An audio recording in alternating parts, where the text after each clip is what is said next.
Welcome, Dracuphiles, to Sundays with Dracula. Welcome to my house. Enter freely and of your own will. This is chapter 25 of Sundays with Dracula. I am Edward G. Pettit of The Rosenbach in Philadelphia, the home of Bram Stoker's Notes for Dracula, over 100 pages of outlines, early plot ideas, and research notes compiled by the author over the 7 years he developed and wrote the book. It is an extraordinary record of the conception and development of a novel. We will see a little bit of Stoker's notes today. We're running out of pages to share, but I have one little one to show you today. And joining me today as co-host is author, publisher, creator of Dracula: The Evidence, Josh O'Neill. Hey, Josh. Hi, Ed. Good to see you. How are you? I am doing great. How are you doing? Good. Well, this is your last go around for a chapter. Although we're closing in on the end of this thing. I mean, it's been quite a journey. It has 6.5 months right now. So yeah, it's been a long time. And we have a special guest today, Josh. Special guest today is author Mark Dewijak. Mark has written books on Mark Twain, The Twilight Zone, Columbo. But I think for our Dracularian purposes, he's also published on Richard Matheson, Kolchak. He has a great primer on Dracula, The Bedside, Bathtub, and Armchair Companion to Dracula. I really do love this book. And Mark has a ton of things. This is, if you haven't seen it already, his webpage is just chock full of books that I can share and show you right now. Like all these books that he's either written or contributed to, lots of wonderful things. And I am so super happy to have you here. Mark, welcome. Well, thank you. Thanks for having me. And Josh, we haven't met before, but good to meet you. Mark, it's great to meet you too. Well, Mark, I want to hear all about your work and your Dracula book you put together and your other things. But first, today's cocktail and a word about our drink sponsor, Tamworth Distilling. This week's cocktail, which I've started to make and I actually haven't finished it yet, is I've used this barrel-aged Flora gin. Tamworth makes this. They finish their Flora gin with all of its summery wildflowered notes and used wheat whiskey barrels. And then the gin rests in the barrel house for over a year, taking out all that wood, all those wood sugars and flavors, and transforming it into something that is different for gin. It's mellower. It kind of takes away a little bit of that juniper, but brings out a little sweetness. It's also stronger. It's 100 proof, so it's a very potent gin. And in that also we have today this golden spice turmeric aperitif liqueur. Golden spice, and it's a combination of things, and it's got these sweeter chamomile and agave notes at the forefront, but then that bitter, slightly spicy turmeric flavor at its core. Hints of grapefruit peel provide a juicy and luscious lift to the darker flavors before finishing off with notes of clove and nutmeg. It is really outstanding.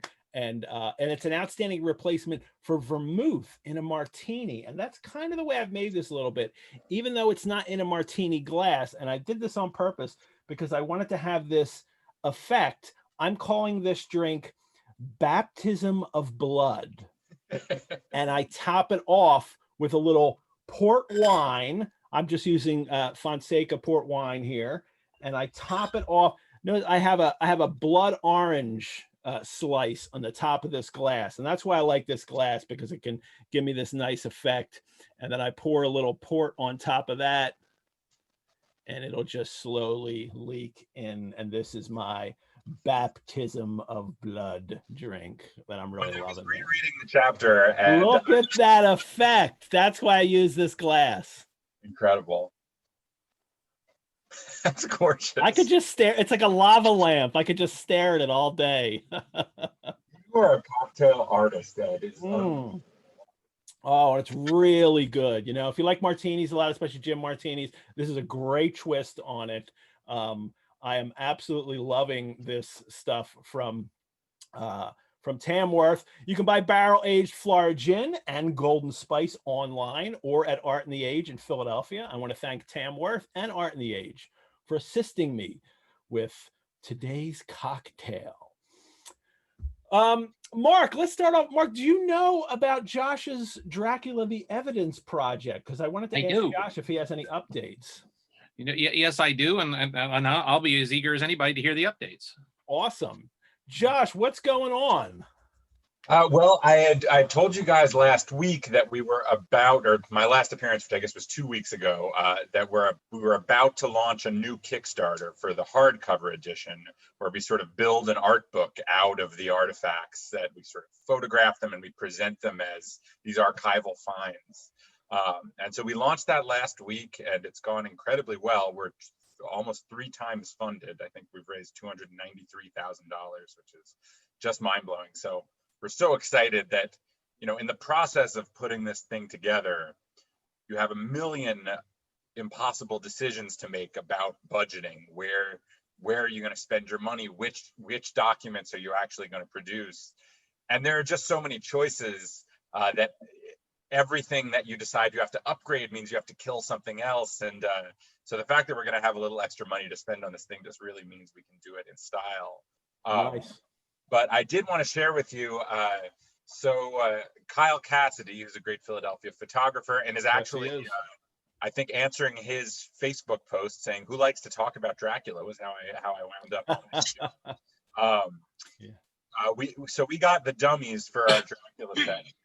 We passed them off to Kyle, who did some amazing photographs, and we sort of gave him the challenge of photographing them in character. As part of our concept is there's a sort of mysterious archivist who back in the 1930s rediscovered some of these materials, and we don't know the identity of this person, but they photographed this stuff and they documented some of it and they annotated it. And so we passed this material off to Kyle, and we didn't really give him a shot list or any instructions beyond, this is who your character is. You've come upon these materials and you want to document them. So Kyle really went all in. He actually created 2 different characters, an archivist from the 1930s and a bookseller. He created biographies for both of them. He wrote a letter from one to the other and did a whole series of photographs of our box set as both fictional characters. So if I could can I do a screen share? Can I just click this? Yeah. So I'll show you some of what we've got here.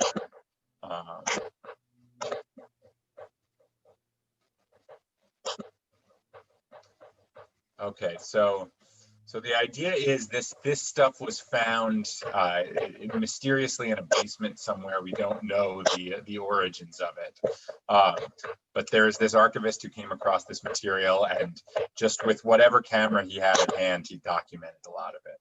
Wow. So here's the actual stuff that goes into this is great. I mean, Kyle's just such an amazing photographer. It looks appropriately creepy too. Yes, exactly. I mean, we really tried, we wanted to give it the aesthetic properties of the whole project. So these are photographed in Kyle's basement, which is an appropriately creepy basement. There's Mina's diary, different documents. Mina's diary was sort of torn in half. So the idea is he found this material. There's some of the shorthand. There's the suitcase, the record. There's Mina's diary open. There's sort of the stuff laid out inside. And then, oops.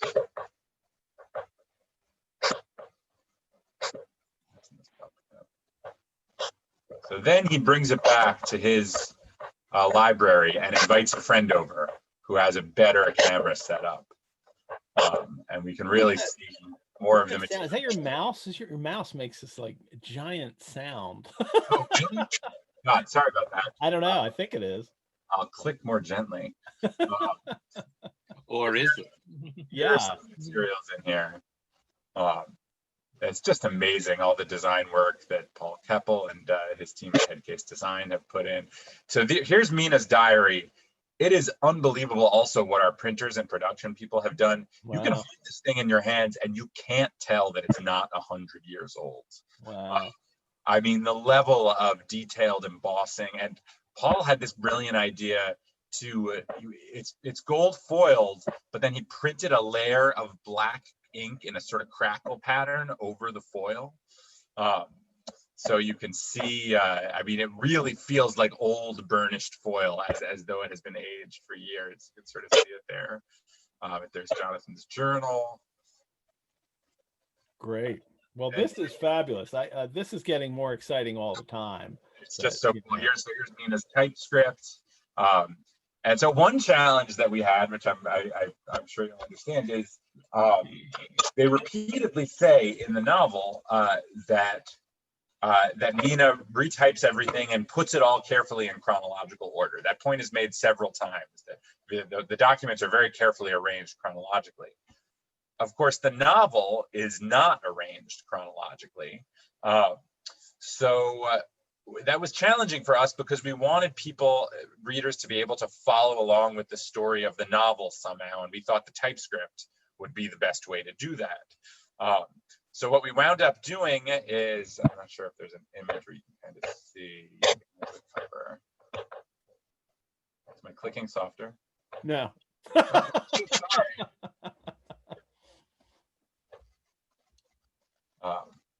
So we bound it with these little rivets, so you can actually remove them and rearrange the documents inside the typescript. So the idea is they were originally arranged chronologically, and Mina years later maybe, or possibly the archivist decided to rearrange them in more of a sensible reading order. Mm-hmm. But anyway, this is what I wanted to share. This amazing work that Kyle has done and that Paul and Headcase have done. I will unshare and stop clicking. Well, that is gorgeous. Yeah, and great work from Kyle too. He is a fabulous artist himself. So I can't wait for this. Mark, well, thanks, Josh. Thanks again, Josh, for that, for the teaser for everyone. Mark, I'm so happy I met you. We actually met talking about Poe a few weeks ago, and it turns out there was this all Dracula and all this other kinds of connections too, which I was so excited about. You just did a talk for the Twain House. Was it last week or 2 weeks ago about Twain and Stoker? And I was hoping you could tell our audience what is the connection between Mark Twain and Bram Stoker. Well, I think one of the things that always amazed me about Bram Stoker is how many people he knew, and not just sort of in a kind of a passing way. I suspect if we had more letters, more evidence in different ways, we could go fairly deep in a lot of different friendships that we don't know that much about with Bram Stoker. But he knew a staggering number of people. He's the Kevin Bacon of his day, isn't he? He really is. I mean, I designed a page in my Dracula book called The 7 Degrees of Stokeration, where I put Stoker in the middle and I surrounded him, and it looks like a galaxy of every superstar on the planet at the time. And it's not just other writers, because Walt Whitman is there, and Shaw is there, and Oscar Wilde and Twain are there, but statesmen like Winston Churchill and Theodore Roosevelt, and it's just staggering how many people. And of course, the theater brought him, as in the heart of London at the Lyceum, brought him into an orbit where he met a staggering number of people, and those people touch other people. You know, I mean, he's like, once people are like, well, what about Dickens? Well, yeah, Henry Dickens is one of the people he knew. And not only Henry Dickens, but Angela Burtis Coutts, who was Dickens' partner in philanthropy. Yeah. So Stoker's really close with almost all these people. And Twain is somebody he knew for a long, long time. We're not even sure when they first met. It may have been during one of the Lyceum tours of America.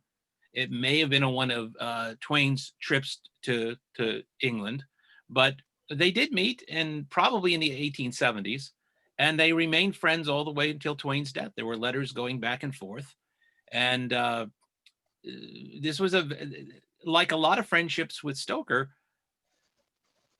Twain came to regard him as a very trustworthy person, as a very dependable person. And he turned to Stoker for a lot of advice.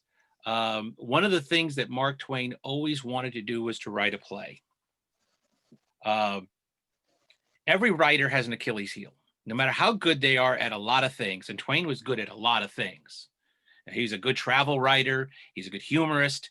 His letters are wonderful. His essays are wonderful. His children's books are wonderful. He was a lousy playwright. He had no instinct at all for the theater. All the instincts of a novelist he transferred to the stage, and that made him a lousy playwright. But he never stopped trying. He kept writing, and he would turn to Stoker for advice on this, because Stoker was at the heart of the theater. And he would turn to say, and it didn't help Twain at all. He never, Twain once said something along the lines of, that he had always had the idea that he could write a play that would be a hit, but he was the only person who had that opinion. And so he turned to Stoker for financial advice. But the most dramatic moment really with the two of them is that Twain lost all his money in the late 1880s, early 1890s. He went bankrupt. And this was at a time when if you went bankrupt, you were done. As it was said at the time, maybe 1 in 100 of people who went bankrupt ever got off the floor again. And Twain had an enormous amount of debt, most of it because of this thing called, which was his own vampire. It was called the page typesetter machine. And Twain was fascinated with setting type because he had set type by hand as a kid. And he poured all his money into this. He figured if he could get out there first with an automatic typesetter, a machine that would automatically set the type.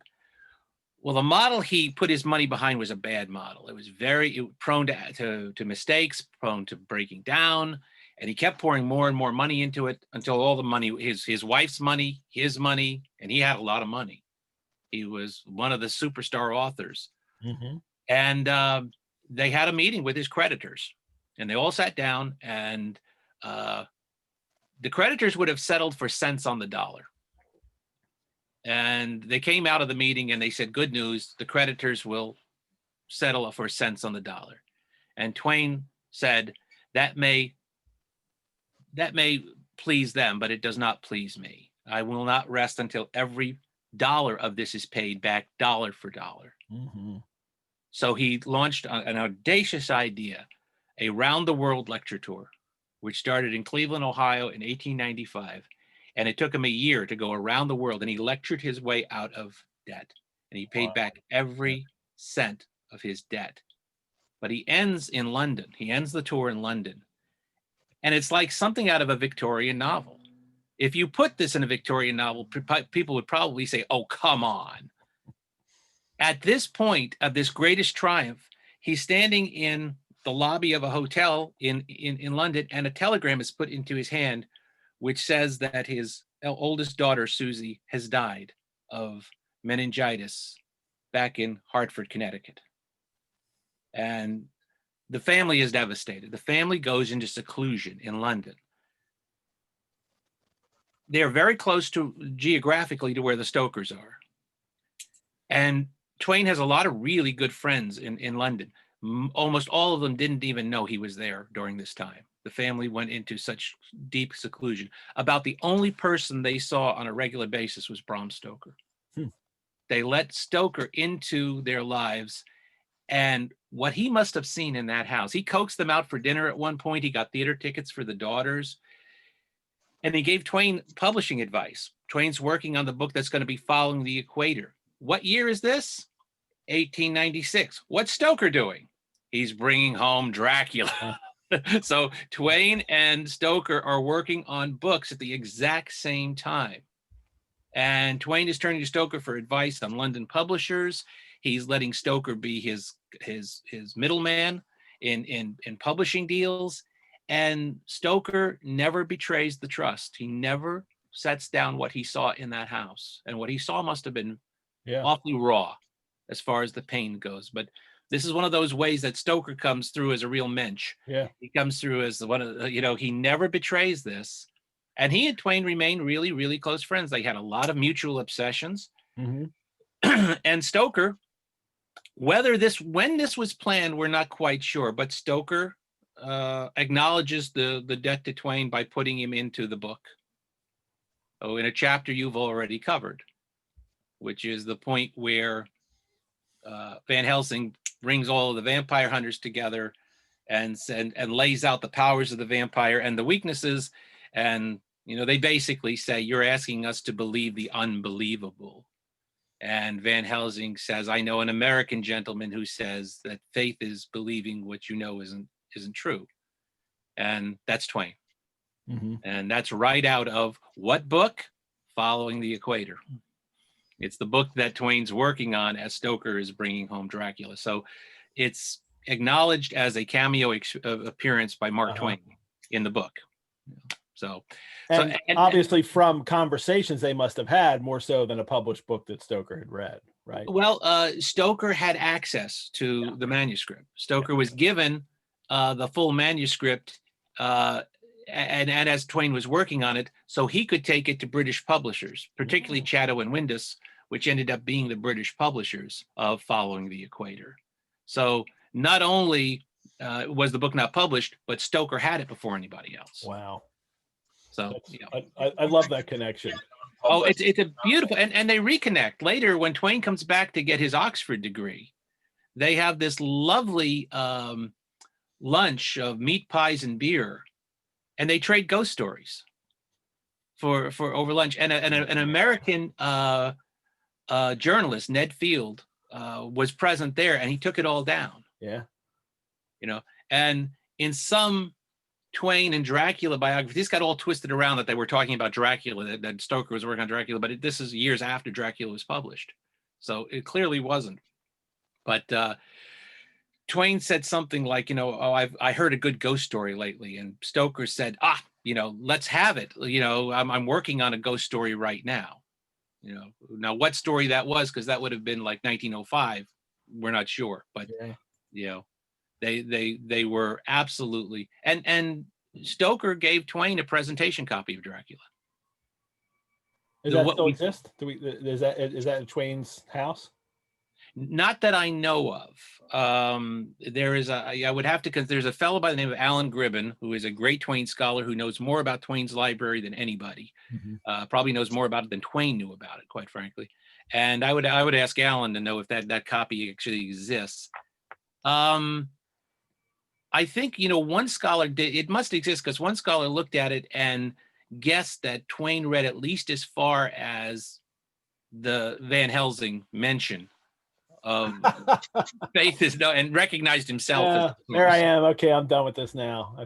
We don't know if he finished it, is because the supernatural book that Twain was really obsessed with was actually Dr. Jekyll and Mr. Hyde. Yeah. And he knew Stevenson too. He and Stevenson were pretty good friends. Mm-hmm. And that's the book that really caught his maybe, and because Twain was always interested in duality and doubles, and they run through all his work as they do Shakespeare, and so he's constantly dealing with doubles and duality, and Jekyll and Hyde really haunted him. It's one of the last things he was reading when he died in 1910. He had Jekyll and Hyde on the bedside stand. So he continued to be absolutely fascinated by that story. But as to whether he actually finished Dracula, we don't know. He left no record. Yeah. Our librarian Elizabeth Fuller's in the audience, and she's extending her hi, Mark. Nice to see you there. You've worked with Elizabeth looking at yes, back in 2005 or whatever year it was that I was there. Yeah. Before I ask about your Dracula book, Adam in the audience has a question. Is Mr. Dewijak's physical resemblance to Mark Twain accidental or cultivated? All right. Here's the answer to that. All right. Well, first off, I'll take the glasses off. Bring it, cigar on. Now, here's the answer. I started playing Mark Twain when I was 22 years old. It was the very first time I stepped on a stage in the white suit looking like this. The difference was when I was 22, it took 2 hours to look like this. It actually took 2 hours in the makeup. And what I did not know at the time was I was pretty much showing myself what I was going to look like when I was 64. It was a prophecy. It is. It was a prophecy in makeup is what it was. It's exactly what it was. I have a picture of me at 22 getting into the makeup, looking into the makeup mirror. I look like this. And it's like, that's me now. That's exactly what I look like. In the makeup process, this should show you how bright I am. The makeup process got shorter every year until it reached this point. And but when somebody says, "Are you doing this on purpose?" You know, I sarcastically like to say, yes, I went back and had myself arranged, the DNA arranged, so that when I was 64, I would look like this. The mustache is obviously, but I've worn a mustache since I was 23, 24. And at that age, I got confused more with Groucho Marx than Mark Twain. So I did grow into it. And I will tell, because I like to acknowledge this, because I would have never ever stepped foot on stage without the blessing and permission of Hal Holbrook, because Hal Holbrook showed us how to do it. He showed everybody he's the gold standard, and he always will be. Nobody will ever touch Hal in the role. And one of the reasons is there are no recordings of Mark Twain's voice, which is somewhat shocking, because we have recordings of almost everybody around him. Yeah. We have recordings of Theodore Roosevelt and Booker T. Washington and William Jennings Bryan. There are a few seconds of all of them. And Twain made recordings. Yeah. Twain loves something that's mirrored in Dracula is Twain loved gadgetry. And like Seward, he dictated some things. And all of that went up in a warehouse fire and was lost. And we have no verified recordings of Mark Twain's voice. So when Hal started doing Mark Twain in the early 1950s, there were a lot of people alive who knew Twain, including Twain's daughter and his private secretary. And they helped him get the voice just right. So that he worked on it. And he had just the right pause that Twain might take. And so I went to school on what Hal did. So I acknowledge Hal Holbrook's, and he's been a dear friend since the 1980s. And we have dinner whenever we can.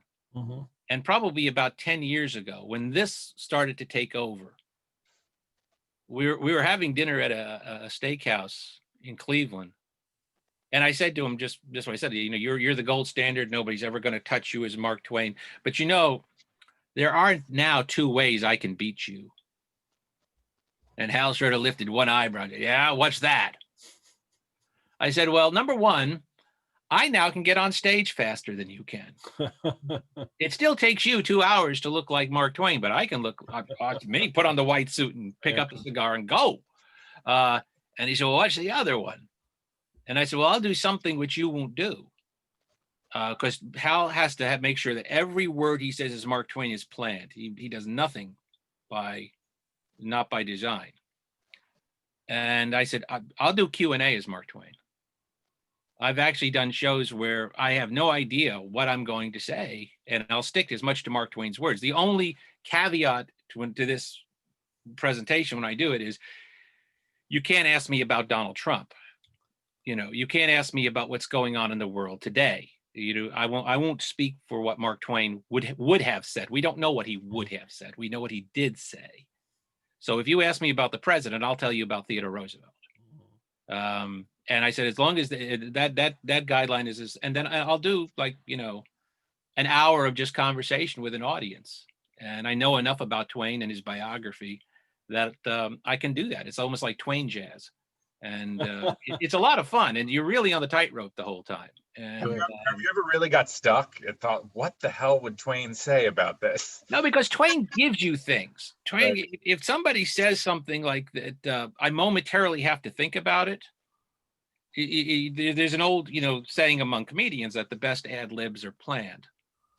Well, what you have to do is you have to have enough material up here ready for certain circumstances. So if somebody asked me something and I was momentarily stumped, Twain gives you the ability to say something like, let me think on that for a second. When I was a young man, I could remember anything, whether it happened or not. But I'm getting old now. And now I can only remember the things that didn't happen. It's terrible to go to pieces like that, but we all have to do it. You know? And this gives me time while I'm doing that. I'm formulating an answer. Right. Going through my mind is this thing like this. So you have to have, Twain gives you those opportunities to do that. You know, and that's, you know, and I would never do that. I've studied Dickens. I've played Dickens on stage as well. That takes a lot of makeup now. I did a lot of Dickens too, so yeah. And although I like your Wilkie Collins look actually more. Yeah, that's a little better now. You mentioned all the prep time. My wife used to have a toy store, and I did Father Christmas for a couple of years there.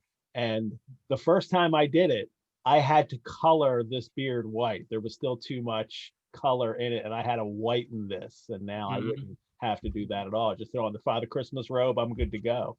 So.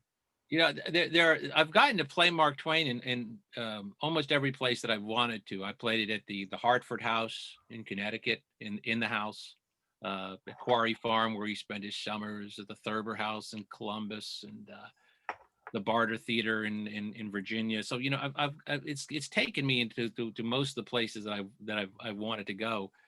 But while I was in Elmira, his grave is in Elmira. And my daughter and I took a walk through the cemetery.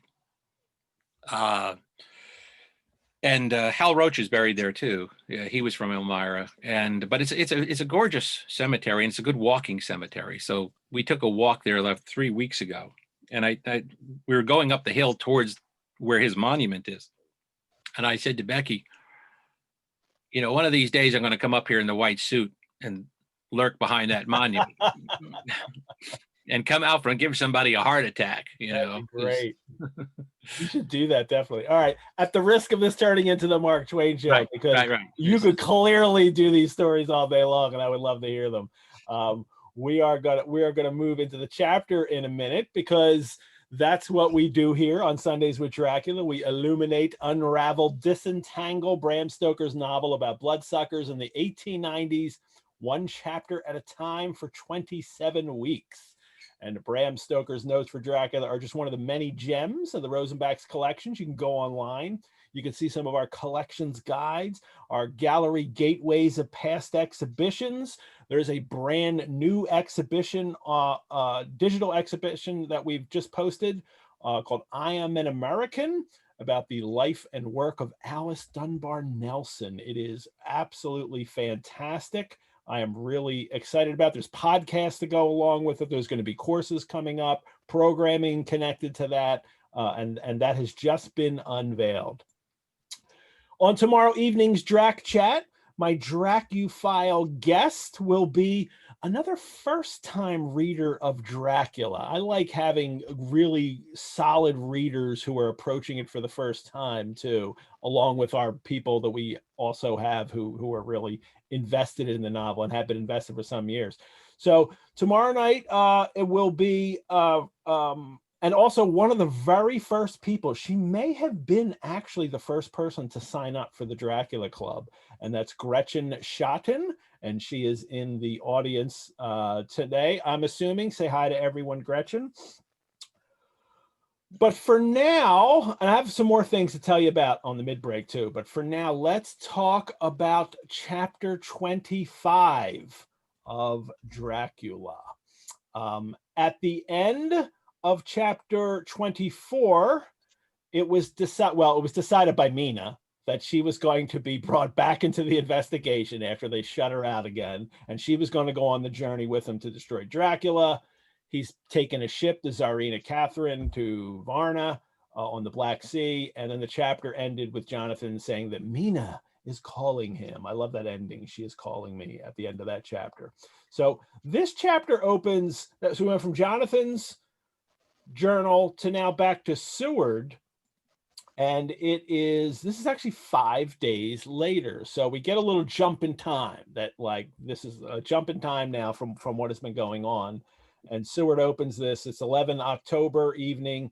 Jonathan Harker has asked me to note this, as he says he is hardly equal to the task, and he wants an exact record kept. So obviously something very serious is going to happen to this, something that would really affect Jonathan that he can't be the guy that writes about what has just occurred. And then Seward talks a little bit about Mina's condition and how and what's happening to her, and he gives us a little more detail about that. He says, none of us were surprised when we were asked to see Mrs. Harker a little before the time of sunset. And he goes into these details a little. Sunrise and sunset are to her times of peculiar freedom. Her old self can be manifest without any controlling force subduing or restraining her or inciting her to action. And then even more detail, it begins some half hour or more before actual sunrise or sunset and lasts till either the sun is high or whilst the clouds are still aglow with the rays of streaming above the horizon. At first, there is a sort of negative condition, as if some tie were loosened, and then the absolute freedom quickly follows. When, however, the freedom ceases, the change back or relapse comes quickly, preceded only by a spell of warning silence. And this idea that she's free at 2 times during the day, like she disconnects her Dracula, her Dracula Wi-Fi goes off for about a half hour twice a day. And I like how Stoker really takes the time to explain this, because there's so many times in the novel where he doesn't go into detail. He's these throwaway details that we don't get any explanation for. And then sometimes they conflict with each other. But here he really seems to go into the reason, or not the reasoning behind, but the what and how is going on with her connection with Dracula. And I like it continues that idea of Dracula's supernatural power, because we saw this with Renfield. Renfield had certain times of the day when he was right. He would, and with Renfield, it was a sunrise, sunset. He was awake and agitated, and he was more connected. But he hadn't been bitten, and he hadn't, drunk Dracula's blood. He was aware of him more then. But Mina somehow is able to get free, and I don't know why there's that difference there. I can only see that there's some kind of connection that Stoker likes to make between supernatural powers and the kind of natural world, like the cycle that goes on and on in the world is somehow connected with Dracula's powers. You guys have anything on this? Well, they sort of say that, I think, is it Van Helsing who theorizes that it's because this is when Dracula is undergoing a period of transformation, so his power... Later he'll revisit it, yeah. So yeah. And I wonder if that ties into the difference between her and Renfield, because with Renfield, it's not exactly mystical control as much as it is an attraction to a certain mystical power. But with Dracula and Mina, Dracula is intentionally exerting like control over Mina in a way that's different from his relationship to Renfield. So it's like maybe he only has so much power to sort of expand at any given time, and his strength is redirected during sunrise and sunset. But it's very interesting and odd, because it would make more sense if it was like, oh, well, during the day she's more free and at night she's more under his control. That would be your sort of intuitive guess. But this thing about sunrise and sunset is kind of intriguing. Well, it's also, and the vampire legends and what we know about vampires, those are kind of, always the transition points, and Mina is in danger of transition. Yeah. She's, I think, Stoker is symbolically using this time because we know that there's always that thing, and also at noon too. It's always that those sunset, sunrise, noon, those cleared moments when there are possibilities that run through a lot of mythology, that run through a lot of fables and mythology, and also because I read fiction very, very slowly. I'm always jealous of my wife who can read a book in no time. I read nonfiction fast. I read fiction slow. And one of the reasons is I stop and I look at what the author does. I'm like a tailor looking at a suit. Like most people don't look at a suit and say, look at what he did with the seam. Look at what he did with the buttons there. And every time I read fiction, that's what I do. And as soon as he starts this, I'm thinking, what's he doing? And one of the things I think Stoker is doing is he's doing exactly what we're doing here. He's making us think about this. He's making us wonder about this because the connection between Dracula and Mina is a big part of this chapter. And what we're going to find out and where it's going to lead us and how they're going to use it is key to this chapter. Mm-hmm. It's key to the whole book, in fact. So I think he's planting a really interesting seed here, and he's doing it very dramatically. I'm always impressed by the fact that Stoker, I always go back to Stoker being a man of the theater. Mm-hmm. And I'll always love the way he plants things and makes you start to think about things, and then he's going to pay it off in some way. He's going to draw you in, and he's going to make you think about it. He's going to make you, so, all right, I've said enough. I won't stop if you don't stop. So TP in the chat says it's so good to hear someone else say that they read fiction slow. And I read fiction. I actually read very slowly, and I always feel like it's the bane of my life because there's so many books I have to read, but I really can't read quickly. I've tried to speed up my reading, but there's no way to do it. It's just it's the rate that words go into my brain as I'm reading is the rate that they're going to go in. Right. And Sarah and I are polar opposites because she reads nonfiction slowly. And I read nonfiction fast and I have high retention. Yeah. But with fiction, I'm just I'm just studying it constantly, going, what do they do? What's he doing? I love that. Yeah. Well, back to this, sunrise and sunset. Actually, earlier in the novel, he tries to connect noon to this as well with Renfield. Mm-hmm. Renfield gets very restless at noon, so he's got these sunrise, noon, sunset times that he's trying to tie into. But by this point in the novel, either he's forgotten that detail or he's just like, yeah, the heck with it. Let's just sunrise and sunset. That's enough to deal with right now. And if Stoker familiarized himself, and he did with some of a lot of the legends and myths beforehand, there is no myth that says the vampire is at his height at 213. Yeah. It's always at these clear moments of delineation. It's never an odd time. It's never like beware 1035. That's when you're going to get it. That doesn't happen. So. But Stoker is always kind of giving you enough to ponder, but not really answering the question. I mean, he gives you enough to go, okay, so what's the deal with the connection between Mina and Dracula, the sunrise, sunset? How does this all work? And it's compelling and frustrating at the same time. You never quite feel like you can fully wrap your head around it, but it's one of the many ways I feel like this novel has a sort of sandboxy quality where it feels like an invitation to theorize and elaborate and try to come up with your own version of understanding the mythology behind it. Josh, I am absolutely convinced that that's the theater coming in, is that the instincts of the theater, which is that you don't over explain, you show instead of telling. He doesn't, for as talky a book as this is, that instinct goes into a lot. There's so many theatrical instincts which inform decisions in this book.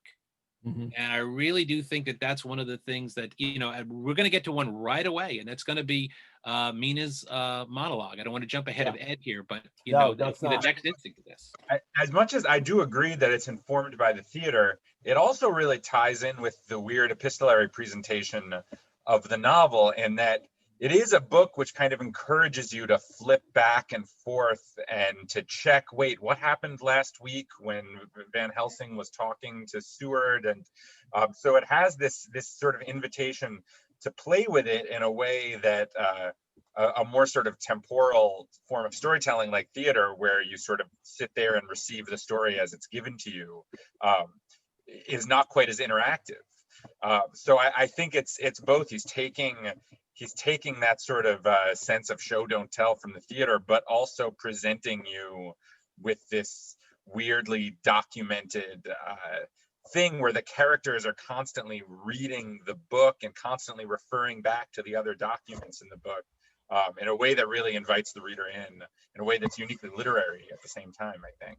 Well, uniquely literary, but also because I think Stoker stopped, and whether he did this consciously or subconsciously, every horror story, all fiction, makes demands on the suspension of disbelief. And theater, by its very nature, makes a great demand on the suspension of disbelief. And I think Stoker, when he started this book, thought, okay, not only do you have real strain on suspension of disbelief, but horror stories in particular, we're asking people to do what Van Helsing is doing, to accept the unbelievable. And so he thought, like, how am I going to get past that? And the epistle nature of this is perfect for that. That's one of the genius of this book, because when you read it, it feels like a record. It feels like what you're doing with that, with the recreation, where it looks like a record of something that actually was left behind, that was hauled out of some damp basement, and of something that actually happened. That's the way Stoker gets it. Later on, there's a movie. I'm going to get off subject. I'm sorry, but later on, there's another vampire story that I wrote a book about called The Night Stalker. And The Night Stalker is it borrows a lot from Stoker without copying Stoker, because it's a reporter telling you, and he doesn't believe. He's a cynic. He's the last person who's ever going to believe in vampires. And you get to the point that if he can believe in it, we can believe in it. And the whole story is presented in a verite style.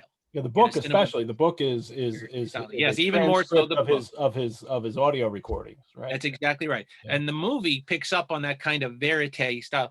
Well, this was verite before we even had a word for it with Dracula. That this record, as you're reading this record, it does feel like something that actually happened. It does feel like it's not perfect. It leave things out. And that's what a record like this would do. That's precisely what it would do. So anyway. Mina then, Seward also notices that Mina's struggling with Dracula's power, and she's going through this internal struggle, which is important for her, but it's more important for the men around her to know that she's struggling against it, I think. And then she comes in and has this, she's kind of setting the table here, and she wants something from everyone. So she comes in and she has this speech that she gives: we're all here together in freedom for her, perhaps the last time. In the morning we go out upon our task, and God alone knows what may be in store for any of us. She sounds a bit like Van Helsing here, and how he's been trying to rouse the troops to go on their mission. But she has a very particular mission she's going to ask for here. And she says, I know that all that brave, earnest men can do for a poor, weak woman whose soul perhaps is lost. No, not yet, but it isn't at any rate at stake. You will do. Like, she almost seems like she's not playing them. I think Stoker wants to take her seriously, that she's being honest here, but I cannot help but think she is very in control here and really playing upon their emotions in a genuine way. I think Stoker, is trying to convey, to get them to promise her something. And she says, but that I am not as you are. There is poison in my blood, in my soul, which may destroy me, which must destroy me unless some relief comes to us. Though I know there is one way out for me, you must not, and I must not take it, which I guess is suicide she's referring to there, right? And then, that I may die now. And then she continues this. Well, she also compares her condition to Lucy too, right? She says, that I may die now, either by my own hand or that of another, before the greater evil is entirely wrought. I know, and you know, that were I once dead. She sounds so much like Van Helsing here. It's because it's this convoluted prose. I wonder if Stoker in his head is still writing Van Helsing when he's supposed to be writing Mina. That were I once dead, you could and would set free my immortal spirit, even as you did my poor Lucy's. Were death, or the fear of death, the only thing that stood in the way, I would not shrink to die here now. She's being very heroic, but death is not all. And she knows that, she needs to Therefore, I, on my part, give up here the certainty of eternal rest and go out into the dark, where may be the blackest things that the world or the nether world holds. Very dramatic language, but also it's her putting herself on the hero pedestal, which I really like about this. It's a bit of a martyr pedestal too, because Stoker can't, seem to have his women be heroes and also remain strong and not die for everyone. Well, he will eventually with Mina. And then she uses this great phrase, hotchpot. This is what I can give into the hotchpot. And then Seward laughs because it's a quaint little legal phrase that she uses. But I like the definition of it in that it is, I got from Klinger, but I think it's the same definition that's in the Leonard Wolf annotated. It is that it is a blending. It's a legal phrase meaning the blending or gathering together of properties for the purpose of securing equality of division. And that phrase came into Stoker's head at this time. I really find interesting because Mina's an equal part in this endeavor. And while the men kept trying to marginalize her, at the same time putting her on a pedestal, but they're always kind of marginalize her, she is an equal part, and she recognizes that she's an equal part in this. And that's a little powerful moment for her that I like. And then we'll get to the big part. She says, you guys will give your lives, and but what will you give to me? And I love this. Quincy seemed to understand. He nodded, and her face lit up. That Quincy kind of knows what she's getting at because he's the man of action and adventures, and that's the kind of role that Stoker's made for him. And she says, I shall tell you plainly what I want, for there must be no doubtful matter in this connection between us now. You must promise me one and all, even you, my beloved husband, that should the time come, you will kill me. And Quincy's the first voice, and he says, what is that time? And she says, when you shall be convinced that I am so changed that it is better that I die that I may live. When I am thus dead in the flesh, then you will, without a moment's delay, drive a stake through me and cut off my head, or do whatever else may be wanting to give me rest. And the men line up, right? They're like, get out of my way. I'm going to be first to kill you. Like, everybody wants to murder her and prove that they will be the one to murder her first. Well, they kneel up. They don't line up, but they kneel. Yes, they kneel, because Quincy kneels first. There's so much kneeling in this novel. Everybody likes to kneel. And Quincy's first because he understands, and he kneels down before her. I swear to you by all that I hold sacred and dear that I will murder you, essentially is what he says. He understands instinctively, like Van Helsing has to kind of work it out. He can only figure this out kind of logically or intellectually, but Quincy, because he's that man of action, he understands that what this moment is. And they all scramble to be first in line, except Jonathan. Jonathan, yeah, he never says he'll kill her. He never makes the promise. I love that. And of course you shouldn't make the promise. Yes, you know that this could happen one day, but God forbid, you're not supposed to promise your wife you'll murder her if it comes to that. I don't know. I think you should, if she's going to be like an eternally tormented soul. I think Jonathan owes her a good murdering. What has he said earlier? Earlier in the novel, he said he would rather join her. Right. That he'd rather go to hell with her. And I like that promise more.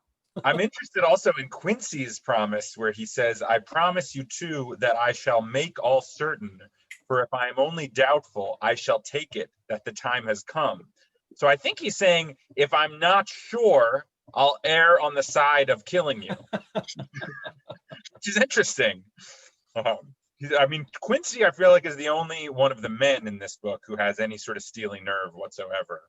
Well, that's definitely the way Stoker wants to present him. And Jonathan has a different thing that's happening to him. And it's because he's been, personally, wounded by the Count, not only at the castle, but then again by, attacking his wife with Jonathan still in the bed. So Jonathan has a different kind of steely resolve over all this that really comes into play this chapter as well. But this is a very shaky chapter for Jonathan. Yeah, You know, but I mean, there's a this is reason. There's a reason Seward starts the story. He said, this is why Jonathan said you need to write it, and but they all seem a little too eager to get into the euthanasia line here, I think. And I'm fascinated by this because, especially as Quincy starts by kneeling and they're all promising that because we've seen the other promises that it's very Arthurian. This is very big for this age, the Victorian age, this resurrection of Arthurian ideals. And this, though, is a real subversion of that chivalric Arthurian promise, which the knight would make to protect and worship the beloved. Here, it's essentially the chivalric promise to murder her in order to protect, her. And that's really, it's a weird thing. In my notes, that's at a different point. But I am fascinated that Stoker has turned that Arthurian promise around. I find that quite interesting that he chose to do that for this. And then Jonathan, though, she needs to come up with more reasons, and this is kind of repulsive, very much, the way she makes him promise and the reasons that she comes up with. Our souls are knit into one for all life and all time. Good, I get that. That's good. Think, dear, the times have. There have been times when brave men have killed their wives and their womenkind to keep them from falling into the hands of the enemy. This like perverse, masculine idea that they are dishonored if their women get taken. This is what Dracula's preying upon these people for. And even Mina falls for it. I think it's because of Stoker, because Stoker believes in this idea, and he has to make the women believe in it too, that it's men's duty towards those whom they love in such times of sore trial. I mean, it's just awful that she would use that reasoning and not them. Them, I would believe it more. So that's a real problem here at this point. Adam, I wonder if she's trying to find reasoning that she knows will appeal to them. Yeah. The whole thing of this argument, though, that she's putting forth is that, you can make the case that perhaps she's manipulating them and she's trying to find the reasons that will most appeal to them. Adam has a comment here. Question. Selling in this scene, like Mina has brought them together to convince them of something. I mean, she has a purpose here. So you get the sense she will say what it takes to make sure. She wants to know that she's not going to become this monster. Adam said about Mina, he says she's so clearly orchestrating the discussion and even manipulating the others. Is it for good? Is she just a drama queen? Is she encouraging the others, particularly Quincy, in his flirtatious offering of murder in order to manipulate Jonathan? That later when she gets to him, he says, I can't help but comparing this to Lucy's dealing with multiple suitors, which was very expressly non-manipulative. Rather, Lucy's very straightforward when she had to deal with all the men trying to marry her. But Mina has to maybe go this different route. I think there's absolutely something in that, Adam, and it could be a case too where I'm not sure Stoker intends it, but we've talked about this so many times, how he has created this character in Mina and he can't seem to control this character. He's created such a strong, powerful character that she winds up doing things, and then he has to kind of give this patriarchal reason why she's doing it, and usually from her. It's not uncommon. It's not uncommon with you read about how books are written and a character jumps up and says, no, I'm not going there. And the author almost loses control of the character.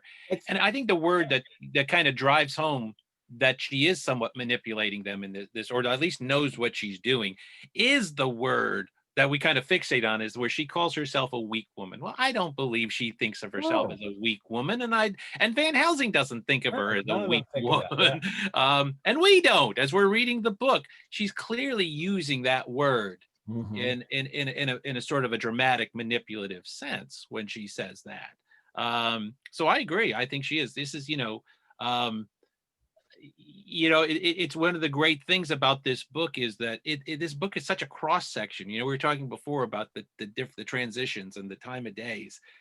This book is that, because there's so much that is in the time period it was written in, all the collision of science and mysticism and occultism and rationality and theatricality. All these things are in play all the time in this book. Mm-hmm. And I don't know, there's always an argument about how much Stoker knew and how much he was doing consciously and how much he was doing subconsciously. Ultimately, it doesn't really make much difference. But I do think that it's both. I think I think he was fully conscious of a lot of what he was doing. And the people say, "Wow, he didn't know he was." Often enough, my response is, "The hell he didn't." Well, and it's often a very legitimate question, especially with horror, because when you write horror, you're dealing with anxieties. So it's far more likely that you're going to be dealing with things unbidden out of your mind when you're writing about anxiety. Right. So. Exactly. Yeah. I like this scene because it really is about Mina insisting on her own agency, which she feels slipping away as she feels she's falling under the control of Dracula. And so despite whatever sort of rhetoric she might be using, I mean, she really is planting a flag here saying, I am not going to be in anyone else's control. I'll be destroyed first. And so to me, it's she is manipulating them, but for the greater good and for her own sense of herself, like of maintaining the reality of being her and not becoming this monstrous thing. It's a very interesting scene. And Ed, I think you used the phrase, can't remember whether Josh, it was you or Ed that used the word drama queen. But this is a moment of as much as she sounds like what she's saying sounds like Van Helsing, how she's saying it sounds like a melodramatic Victorian actress. Oh yeah. If this scene were done on the stage, there'd be a big zoom sound. She'd be standing in a shaft of a spotlight with all of the other in the gloom around her, and she would deliver this thing. It's the way it's written. Yeah. It's written to the rafters for crying out loud. She wouldn't speak it, she would declaim it. And then as they kneeled, they would come into the light, each one around her. I could see this staged. I could see exactly how this would be staged. And I think so did Stoker. This is her moment. This is her monologue. And then it really ends strangely because, and my note here in my copy, I wrote in the margin, most bizarre scene in book ? And that's when she asks them to read the burial service to her. Prayer for the dead. She's alive, and they're reading the burial service. No. She makes Jonathan read it. Yes, Jonathan. It's not just her husband. So, okay, you won't promise? Well, all right, here. This is worse. Yeah, I agree. That's what I said. Exactly what I was just going to say was, this is worse than promising. This is like going through the death. And then when you get to the point, now you understand the front part where it says Seward's writing this because it was too much for Jonathan. Yeah, I bet at this point. And even Seward comments how strange this was. Tell that strange scene. And he even thinks this is absolutely, like Seward's like, yeah, this is really effed up. What's going on here? But at the same time, he's completely in awe of, Mina and how devoted everyone is, kneeling around that stricken and sorrowing lady. I mean, this is a pre-Raphaelite painting that I've seen, I think, that she has but it's the reading of the burial of the dead. And I'm sure, Josh, you like the fact that, and obviously in her typed manuscript, she has delivered the stuttering in Seward's voice. Yeah, she's really trying to get it. Faithfully captured that because she's the one that types this up. That cracks me up. That is a fascinating little moment there. She's like, this really got everybody. Like I really have to capture the height of the emotion moment.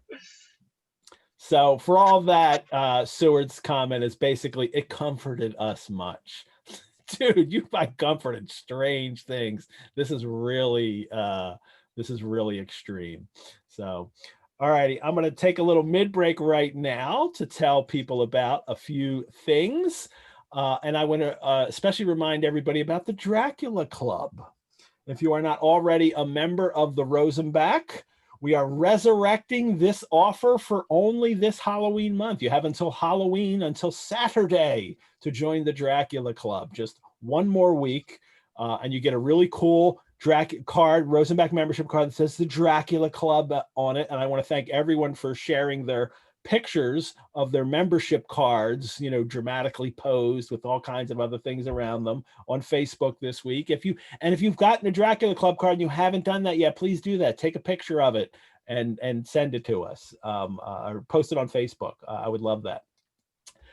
So what is the Dracula Club? If you don't know, if you're maybe brand new joining us this week, well, for $30, that's $25 off the regular price, you receive a full year's membership benefits to the Rosenbach.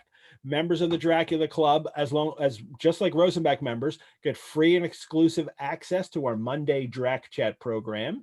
You get 10% off any reading courses. You get 50% off any Rosenbach programs, like the virtual Behind the Bookcase, Dracula the Enduring Monster, which is coming up this Wednesday night, October 28th, in which librarian Elizabeth Fuller and I will share with you Stoker's notes for the novel in a very special presentation. If you love it when I share Stoker's notes on the show, register for this program. You're going to see, all kinds of great notes and Elizabeth and I talking about them. But most of all, by joining the Dracula Club, you have the undying satisfaction of helping support the home of Stoker's Notes for Dracula.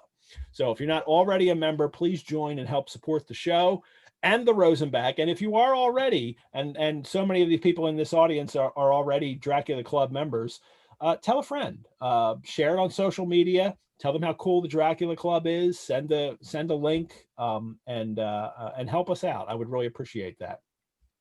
Don't forget, everyone, to tune in Monday for Monday Drac Chat tomorrow night, 6:30 p.m. Eastern Daylight Time. Still daylight time. I think we have till the weekend until they change the clocks. As one of our Dracufile audience members joins me to continue talking about this week's chapter. Tomorrow's Dracufile joining me will be Gretchen Schotten. Gretchen is reading Dracula for the first time, and I love getting that first-time perspective from people who are already great readers of the books. Many of you have signed up to listen to Orson Welles' Dracula with me on my birthday this week, Thursday night, October 29th. I'm sure you've already had that marked on your calendar, October 29th, Edward G. Pettit's birthday.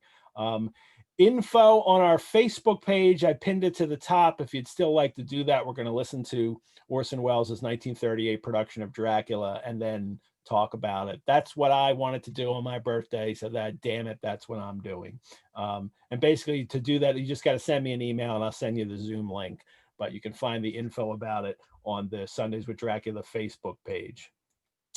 I keep telling people there's going to be a wrap-up show for Sundays with Dracula, but I didn't officially make it on Zoom, and I did. You should get it in your Zoom reminders now that there is a wrap-up show on November 15th.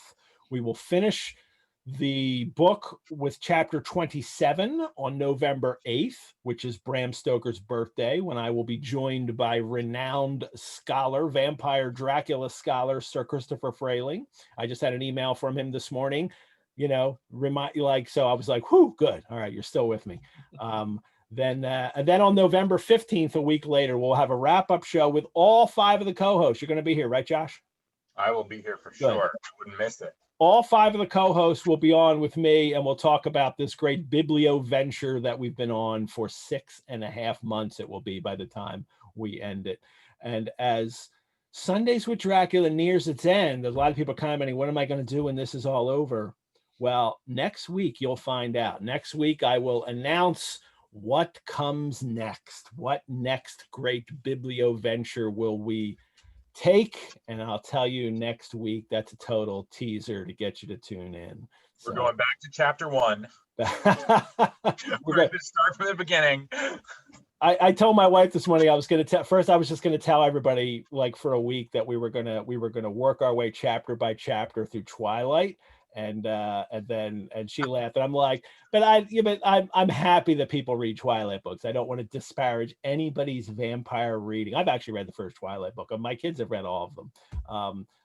So that's a little joke for me that I'm not going to use, that I just used anyway. So there you go. Back to the chapter. Now it's 4 days later. It's October 15 in Varna. And now it's Jonathan's journal.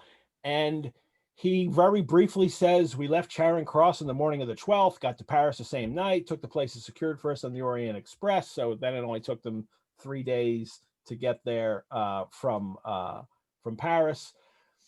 And Anastasia sent me an email last night to talk about the logistics of travel, because she likes this stuff. And we all read the annotated editions of Dracula. Many of us do. We all like this stuff. Is she a train fiend? So, but I'm going to share some. Well, first I'll share. This is where I want to share notes. Share this. Oh, let me find it. Share a piece from Stoker's notes, and this is his. There's 2 or 3, I think 3 little notes within all of them where he has these kind of travel times. Now, this one in particular is from the very beginning of the novel. This is Jonathan's train travel time to get to Dracula. And here's this at L. This is leaves and arrives. And it's London to Paris, 8:50 p.m., arrive at 5:50 a.m., Paris to Munich, Munich to Salzburg, Salzburg to Vienna, all this. Remember, he was actually going to Munich first in the original conception of the novel that he cut out and becomes Dracula's guest later. And then even down to to Bistris, Klausenberg to Bistris, 12 hours, 76 miles, to Borgo Pass, about 77 hours, I think. No, something. What does this say? 7 or 8. It says 7 or 8. 7 or 8 hours. Thank you, because you looked at these notes too. 7 or 8 hours. The part we're in right now, we don't have this kind of detail. Like in the notes, he doesn't have listed the time that it was going to take them to get to Paris and all of that.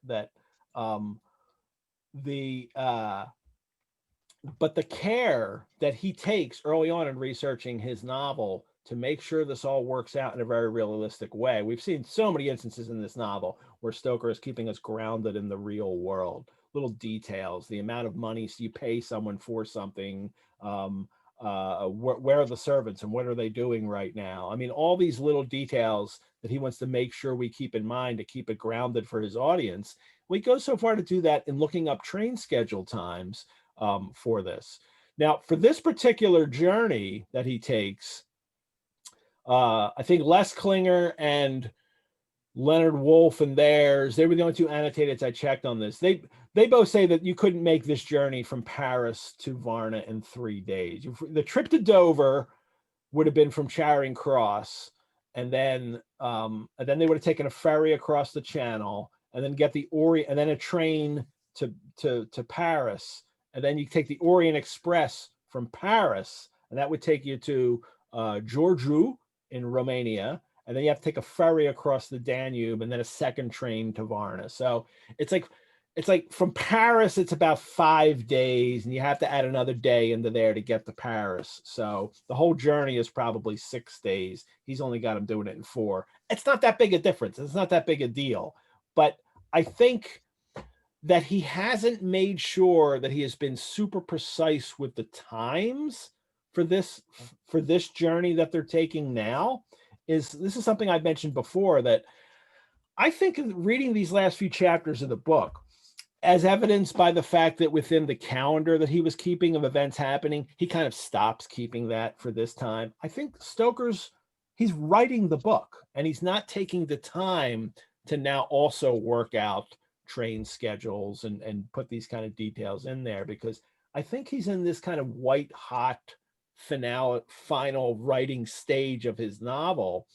And quite honestly, those details don't matter when you're trying to portray a kind of, fast pursuit, that you want readers to just be pouring through the final few pages, and you don't want to slow it up too much with things. So he's very much interested in those kinds of details normally in the way he places his travel and the way everybody has to get anywhere in the novel. He always seems to be making the effort that I'm going to do this realistically. But in this one instance, he kind of fudges it, and I think he fudges it in the service of the pursuit, of the final chase in this book. Mark, you've seen the notes. Any memorable notes that you particularly like, not even to do with this, but I know you went and researched the notes as well when you were putting together your book. Anything that particularly stood out at all that you loved when you came and looked at the notes? Well, one of the things I loved that he kept a glossary of a wiki slang. Glossary. Yeah, I love that. I put that. I got all my favorites and put them in, one page in the book. I think that was, indicative of the research he was doing, and a lot of it was just so Swales could have a couple of, I know it's for a couple. It's for two speeches. That's all it's there for. And they're such wonderful terms. They're so evocative. And Swales doesn't even use all of them. He only uses a small part of what Stoker took all his notes on. So that was one of the things that it did. But one of the things you're talking about here about sort of this giddy up go part of the novel. I have to say, I first read Dracula when I was 12 years old, and it didn't particularly scare me. I didn't find it a particularly scary book, but then there's only a handful of books that I could actually say ever truly got under my skin and scared me, but I was just so impressed with Dracula. But one of the reasons I was really impressed with Dracula 12 was something that this chapter and this section of the book kind of encapsulates, which is it felt like an adventure story. It felt much more like an adventure story to me than it, I'd already fallen under the spell of the Sherlock Holmes stories. And to me, this part with this chase and this where he really gets on it as soon as the vampire hunters get together, from that point on, this novel to me, I know everybody likes the first section of the book, and I do too, but to me, the thrill of the hunt. Mm-hmm. And that's why, I always thought Quincy Morris was such a great character that nobody ever took full advantage of. Why wasn't this character in a movie fully explored? He's stalking through that book, with a Bowie knife and a revolver. Come on, how is this character not more taken? Winchester. It's because earlier he has his revolver when he shoots right. Rats. Yeah, but he's a great character. He's just a fantastic character who doesn't even show up. Doesn't even show up as a character. And then when he finally does, he's kind of just tossed aside a little bit. And I just wish that, that there would have been one version that really got it. That what a great character Quincy is. Here's a question for you then. Do you think that that Quincy could perhaps have been as an idea could have been somebody in league with Dracula in the earlier Stoker's conceptions in his head of this? Because a lot of people can gather that. A lot of people have written about that in What Is in the Notes, how Quincy shows up with Dracula. Quincy then alone goes to Transylvania for a trip in some of these notes. There's, in the notes, you can see him working stuff out because there are characters that never make it into the book in the notes. There are names that don't make it in, and you can tell he was taking bits and pieces of what he was thinking about. So, I don't really think that if he were thinking about it and there was a character named Quincy who might have been in league, it's not the Quincy that emerges finally in his imagination. Elizabeth has a question here, and you can even do this in the voice if you want. She says, what do you suppose Twain would have made of Quincy? Well, Quincy always kind of reminds me of Theodore Roosevelt. Interesting. That's first I've heard that. That's a great comparison. He's the great American outdoorsman. He's the he's the frontiersman. He's the guy who has the robust American frontier in what he does.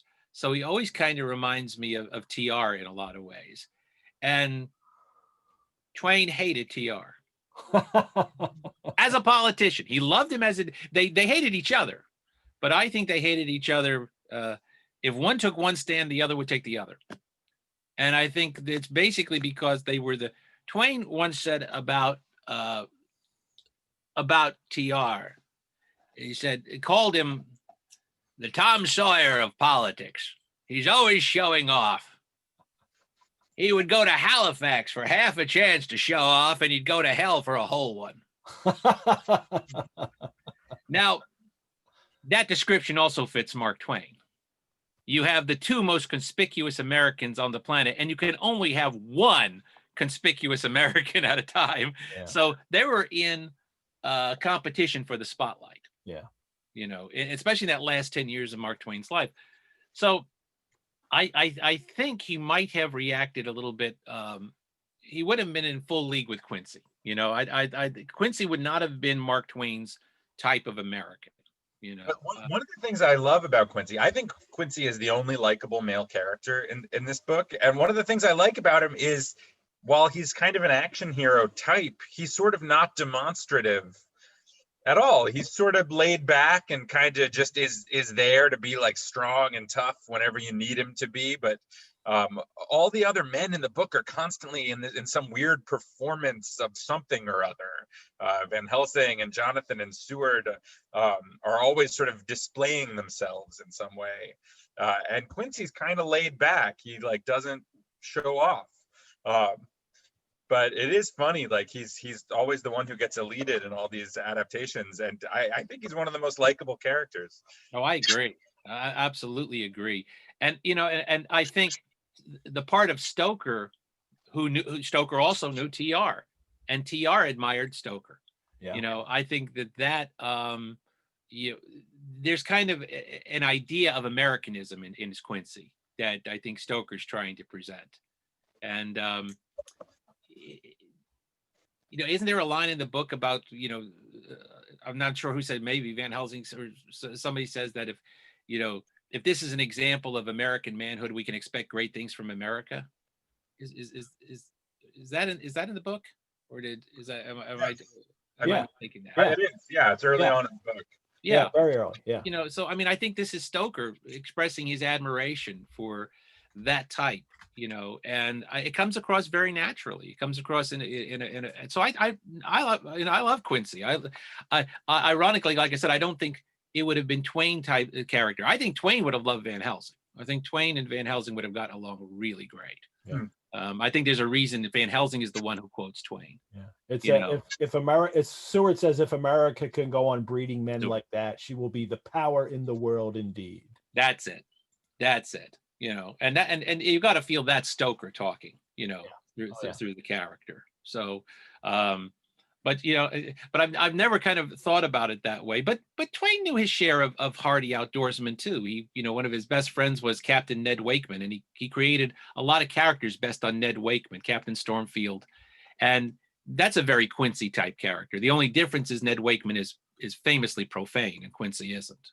All righty. Well, we get very little Quincy in the rest of this chapter. He had his big moment with Nina, and now it's Jonathan's journal, and it's interesting that Jonathan writes, Mina is well and looks to be getting stronger. Her color is coming back, which I think on one hand is maybe hopeful thinking, but on the other, I think it also has something to do with that kind of idea that we've had in this book, and you see throughout the 19th century, that when especially consumptives, people with tuberculosis, and they start to look more beautiful, the color comes back to them at the very end and they look so beautiful. And this is something that artists love to focus on, especially writers, as a way of beautifying death and glamorizing, you know, a horrific disease with people. And I think that might be a little bit in Jonathan's head here, as he thinks she's looking more beautiful. But then he says, especially because he mentions her color is coming back, I think. And then Van Helsing, and then he says, before sunrise and sunset is become a habit for Van Helsing to hypnotize her.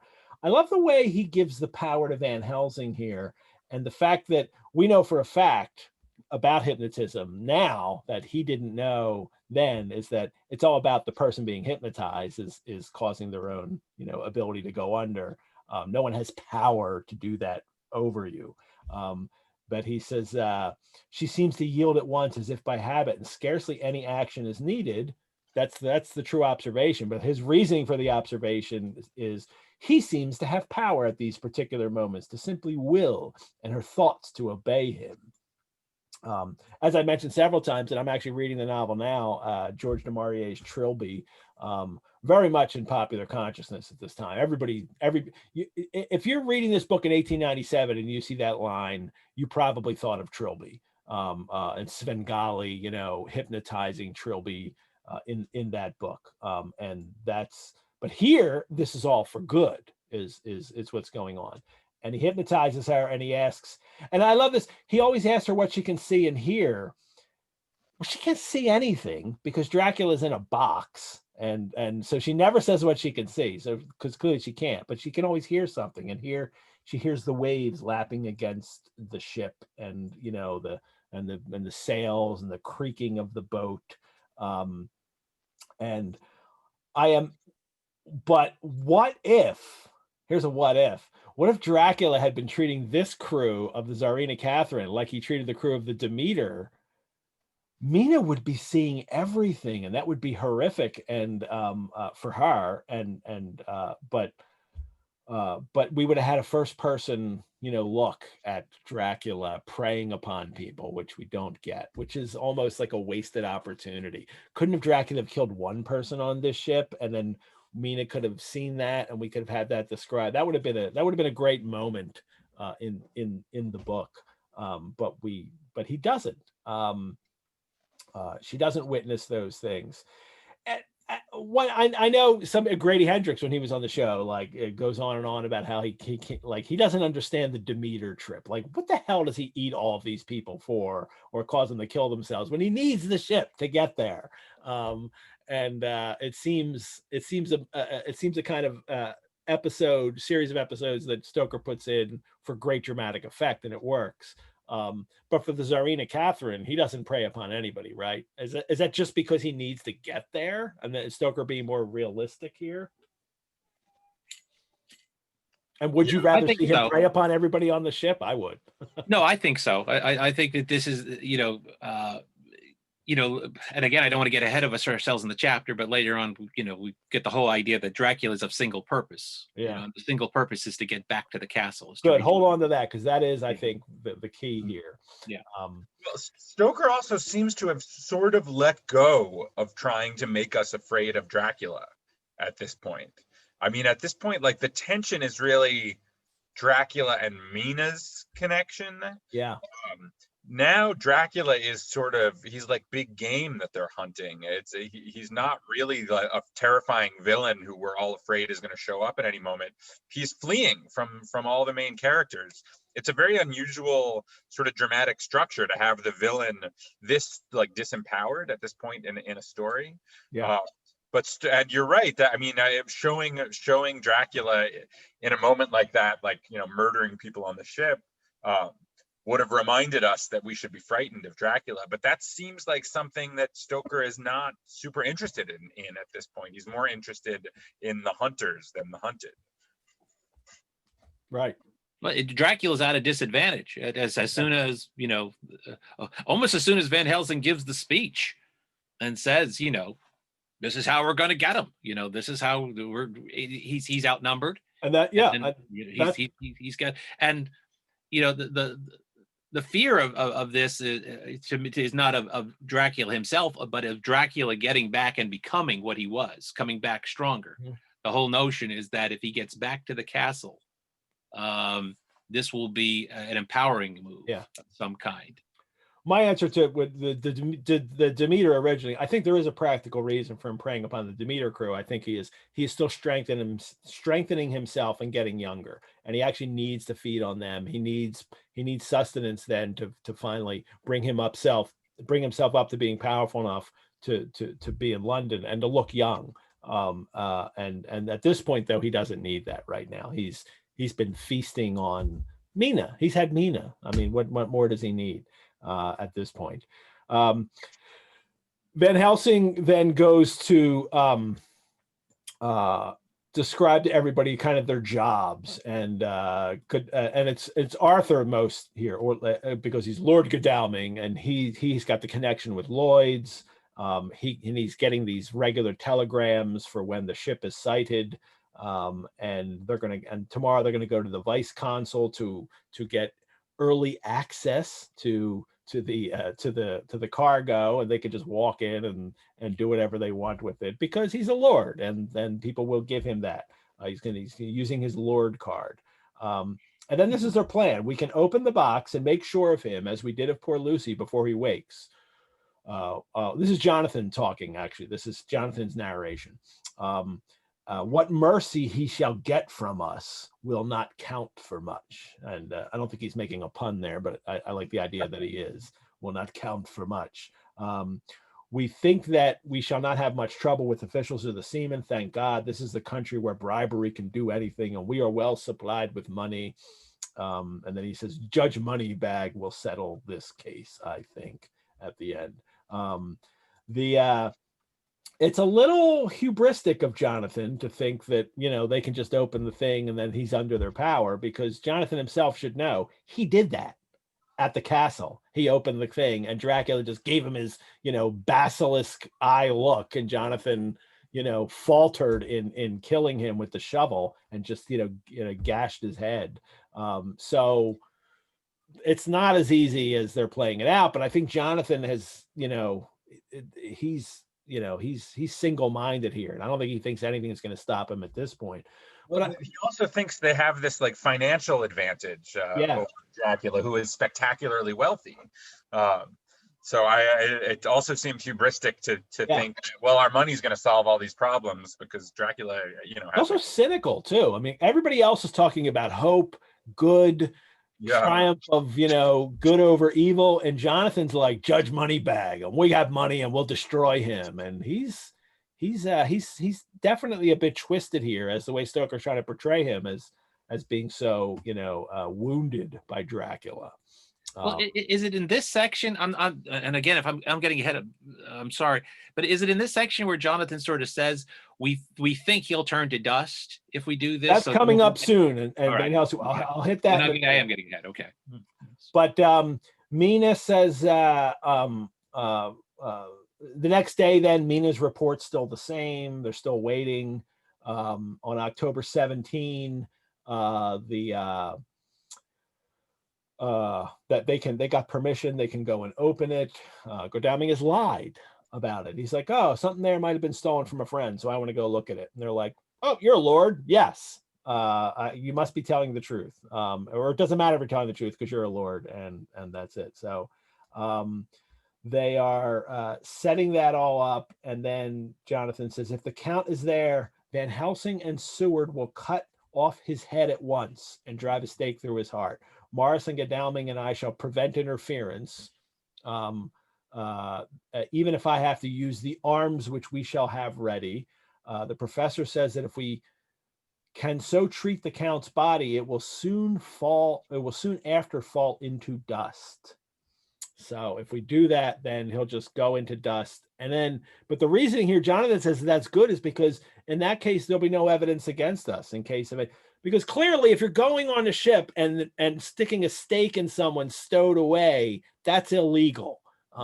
Even if you are a lord, there's going to be some trouble. This reminds me, Mark, of the end of the Night Stalker movie, when Kolchak goes in and stakes the vampire, and then he thinks he's fine, but the police then have it over him that, like, you went in and stuck a stake in somebody's heart and we can prosecute you for murder.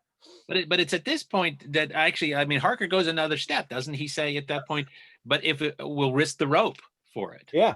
But he also says that this very document will be evidence on our behalf, which is a bizarre theory that'll be like, but I wrote in my journal that he was a vampire. Yes, like, clearly that proves it was acceptable to murder this man. This is something that does crop up in vampire stories, and especially it cropped up in the Night Stalker one, where, like, you can believe it all you want, but there's a real world you have to exist in, and this real world might not accept the fact that you believe this person is a vampire. But that's their plan. He is a vampire on this page. Yeah, see? But then we go forward in time again. The 24th of October, there's a whole another week has passed, not yet reported, and then they get the telegram from Lloyd's that the Catherine was reported from the Dardanelles, so getting closer. And then Seward's diary, and I'm sure, and so in the Dracula the Evidence, do you have a written Seward's diary for this part, Josh? Sorry. Do you have a written Seward's diary for this part in Dracula the Evidence? I believe that we're going to have a section from Seward's written diary. We're going to have this. He's how I miss my phonograph, and this is today, October. That's right. It's today. Has this happened before, Ed? Have you had a date? Actually, on the date, a couple, yeah, but early on we did, but it doesn't happen much because this novel just sweeps back forward and back and stays on it. Like we just had 3 weeks on 3 or 4 weeks on 3 days we had before this, and now we're shooting forward. But today is also the anniversary of the death of Vincent Price. That is October 25th. It's also St. Crispin's Day. The Battle of Agincourt happened today. And the we few, we happy few, we band of brothers, that Henry V said at Agincourt. He must have said it at Agincourt because Shakespeare said he did, and that's my favorite Shakespeare speech to deliver. I could do that right now. I won't do that right now. But it's also the Battle of Balaclava happened on October 25th. I forgot the year though, and that's the Charge of the Light Brigade from Tennyson. That was the same day. So, but the most important date for this is completely Dracula unrelated, but it's a favorite for me. In 3018 of the Third Age, this is the day of the Council of Elrond that Frodo finishes with, I will take the ring, though I do not know the way. So that happened today, October 25th, 3018 of the Third Age. Remember that date, people. But here it's just we're waiting, and Seward is writing in his diary again with a pen, which is irksome to him. That's so annoying. I have to write my diary out in a pen. I can't just speak it into a cylinder phonograph anymore.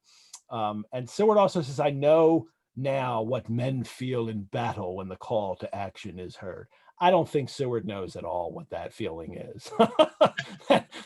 Talk about hubristic, oh, I feel like a soldier about to go out and battle. You really don't know, Jack. That's, stick to your madmen in the asylums. You don't really know what this is.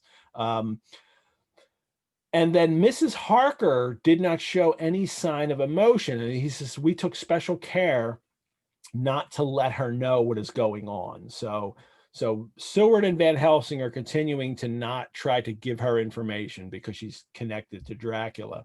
And he says she has greatly changed during the past 3 weeks. She's more lethargic, though she seems strong and well and is getting back some of her color. Exactly what Jonathan had said earlier, I think. But I think it's symbolic of the last stages of an illness here. He says Van Helsing and I are not satisfied. We talk of her often, but have not said a word to the others, and that they're keeping this secret. Van Helsing says, I'm watching her teeth, and while she's hypnotized, and if they sharpen a little bit, well, we're going to have to take the necessary steps to take care of her. Again, they seem a little too eager, and then this is when when Seward has the most bizarre quote in the chapter. You're laughing. You want to read that, Josh? And he says, euthanasia is an excellent and comforting word. Yeah. I am grateful to whoever invented it. Yeah. That is so that's sick, dude. But it is an acknowledgement that he needs a euphemism to talk about what they're going to do, because what you're going to do is murder Mina. And I appreciate their willingness to take Mina at her word and do what's necessary. It's just such a strange way of phrasing that. Yep. Well, this is the part of the book that too is, Stoker never uses this as a metaphor for what's going on, but this is the chess match part of the book. And, Dracula and Van Helsing are like moving pieces, and Mina is almost like the board in all of this, because, and There's a lot of parts of this that as a kid I just really loved. One was that there was a spy versus spy part of this, that Mina was like the spy and the counter spy at the same time in this chapter. Is that they're using her to spy on Dracula and he's using her to spy on them. And I thought that is really great. She's like a transmitter. She's like a quintuple agent in every Yeah, direction. yes, but also you get more and more the sense of Van Helsing using his chess pieces, and part of chess is sacrificing. Is that you're going to sacrifice? You might have to sacrifice your queen at some point to win, and and in a purely there you go. There's a metaphor for this. So from a purely strategy standpoint, what they're talking about is sacrificing here. So and that is cold. I mean, there's no question that it comes off as cold, but we're in that part of the book where the two generals are plotting strategy here. And Jonathan himself here is really, Seward describes him as, Seward says, we are all in a fever of excitement, except Harker, who is calm. His hands are cold as ice. And an hour ago, I found him wetting the edge of the great Gorka knife, which he now always carries with him. It will be a bad lookout for the Count if the edge of that kukri ever touches his throat, driven by that stern, ice-cold hand. And again, a little too, eager, but also recognizing that Harker's in a different place than these guys in seeking his revenge. That for all that Mina has tried to soften him earlier, to like show mercy, don't be crazy about this. Like she gives him that warning earlier, that almost like Nietzschean warning, like don't become a monster, don't look into the abyss. You don't want to be what Dracula is. You want to take care of him, destroy him, but know that you're doing it out of sign of goodness and mercy. And Jonathan still isn't having any parts of that. It seemed that he was going to be affected by that, but he's not when it comes to planning action here. And then Seward gives, again, he's commenting on Mina, that she's the lethargic and they don't like that. And she's sleeping so soundly that he could not wake her, Jonathan says, and that's not a good sign. And then Seward says, poor girl, she has so much to forget that it is no wonder that sleep, if it brings oblivion to her, does her good. And there's patriarchy at its most obvious in this novel, that the men saying you need to forget what happened to you, the women need to forget and they'll be okay, and they don't. You need to forget. So it's all the men who keep noticing the scar on her head during this whole time, much more so than she does, obviously. Seward's the one that needs to forget what has happened. And Jonathan certainly needs to. She's the one that has to deal with it. So anyway, there's a lot of men like projecting their own weakness onto their sense of a female constitution in this book. There's a lot of examples in this chapter. So October 26th, another day, no tidings, but a fog comes out there, and some of the steamers which came in last evening reported patches of fog both to north and south of the port. We know as readers what Dracula can do to control the weather, and then this seems likely that what's happening is, as he's coming into the port, he realizes no, he's going to put this fog up to stop everything, and then we'll see what happens. Most strange, no news yet of the ship. Mina's very lethargic. Before we hit that, I want to ask you guys about this line here. This is in the 27 October noon passage. No ship. And then I do not like that lethargy of Madame Mina's.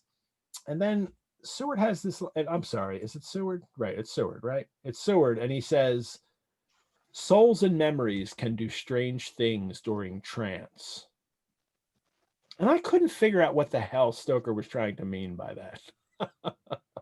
That it's about her being in this trance state, but now he seems to be making it about a bigger thing, that like it's your soul. And I know all along that there's a whole spiritual, like hypnotizing Mina is like a seance every time anyway, because she's in contact with the undead in doing it.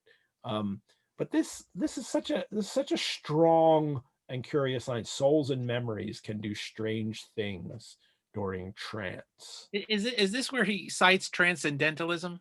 No, that's a little later. I keep getting ahead of myself in this chapter. That's a very strange. I was connecting it to that line too. That's a very strange line, the transcendentalism line. Well, maybe it does connect to that later then. That's souls and memories. Yeah, it seems to in my mind. But it's clearly, it's not just hypnotizing her. It's not just finding out what's going on in her head, in her mind, even in her brain. It is clearly something like more connected with her soul. And maybe this is just how they perceive hypnotism at the time, that it's about your core being, the spirit that resides in you you're talking to, not the waking being. I also this was a period when seances were really hot. That was a big thing in popular culture. And so I think that Stoker is trying to connect what's happening with Mina to the concept of a seance and connecting to the spirit world.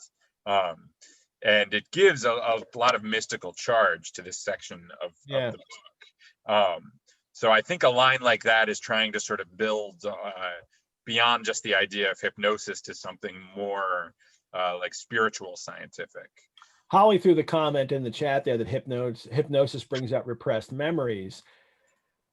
I'm not so sure though that that's what people then think of hypnosis. Like, I don't know if the repressed memory thing is something that is scientifically known about hypnotism in 1897. Souls and memory, it's the memory. Now, you know what, I'm okay with the souls part. It's the memories can do strange things during trance.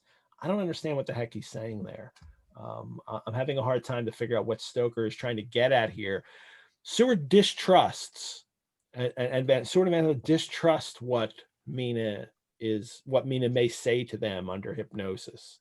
So maybe that's part of it. Or I think that's part of it. I think it's again, Stoker is setting up a later conversation that's going to come up in this chapter, number one. And number two, I like something Josh was saying, which is that hypnotism, at the time, it's got this kind of scientific air to it, that there's some kind of science here, but there is a mystical part of it as well. And I think that it sort of I think is saying is we don't know. We're kind of in the shadowland here when you enter into this and in here strange things can happen, and it does. That's what happens in this chapter. Is the hypnotism is a weapon and it is a weakness at the same time. It's both, and it's not till we sort of get to the end of the chapter that they kind of figure something out. Okay. Well, let's get to that last day here, October 28th. We won't get to my birthday. That'll be next chapter. The October 28th, they get a telegram saying that the Tsarina Catherine was reported entering Galatz at 1:00 today. So Dracula has foiled them and moved on from Varna to Galatz instead. Here's the transcendentalism idea here. Seward says, I suppose that nature works on such a hopeful basis that we believe against ourselves that things will be as they ought to be, not as we should know that they will be. Transcendentalism is a beacon to the angels, even if it be a will-o'-the-wisp to man. What do you think of that, Mark? You're right. The one thing is, it was a will. Transcendentalism had been out for quite a while by the time Stoker writes this. And I know there's the theory that the link is Whitman, that Whitman was influenced by, and therefore Stoker was is a logical jump to make. But it again, it always speaks to me about this novel being this cross section. Where all these things come together, and transcendentalism tried to sort of do that too, is to sort of blend religion, mysticism, and nature, and your relation to nature. And Stoker talks about that a bit in the book too. So that's one of it's as odd a reference as it is here. It's sort of like the Hans Christian Andersen reference in this chapter. First off, you're so thrilled it's not Shakespeare; it's another author at this point. But secondly, you know, at first it seems very, very strange, but when you look at it, you realize there's a real reason for this, because transcendentalism is this kind of cross section of different sensibilities, and that's what, you know, happens in Dracula all the time. There's always this cross section of science and mysticism and mystery and all of that. And transcendentalism likes to do that too. And Yeah, I started to get on a little bit of a rabbit hole last night, and then I stopped because it seemed to me that Stoker is just kind of, he's just very superficially using this kind of term, and he just seems to be saying that that's a hopeful kind of look at the world, that you're connected with nature, and so you're kind of hopeful about it, and that, but we are, that like almost like big for his characters, because they're dealing with this evil monster on Earth, they can't take that viewpoint of nature. but it's interesting that he acknowledges that transcendentalism is a will o' the wisp, that it already had its moment and it passed. Yeah. It's like, oh, it's this great thing, but to the angels acknowledge that transcendentalism, but to us, it's a will o' the wisp. And it was. That's exactly what it was, historically. So I think it's an interesting, it's an interesting line in there. It always kind of, it puts the antenna up a little bit. Well, he doesn't have to worry about Walt Whitman reading this because Walt's already dead. So, you know. Well, the preceding sentence also kind of ties into the Twain quote, where he says that I suppose that nature works on such a hopeful basis that we believe against ourselves that things will be as they ought to be, not as we know they will be. So he's saying, does our nature to believe things are not going to turn out the way they're going to turn out? Well, there is a Twain quote, which, you know, and it's very possible that he shared this idea with Stoker. You know, Twain said once that I have not seen one iota of proof that there is an afterlife, and yet I rather expect one. Right. Yes. And that's, you know, that's kind of that line right there, you know.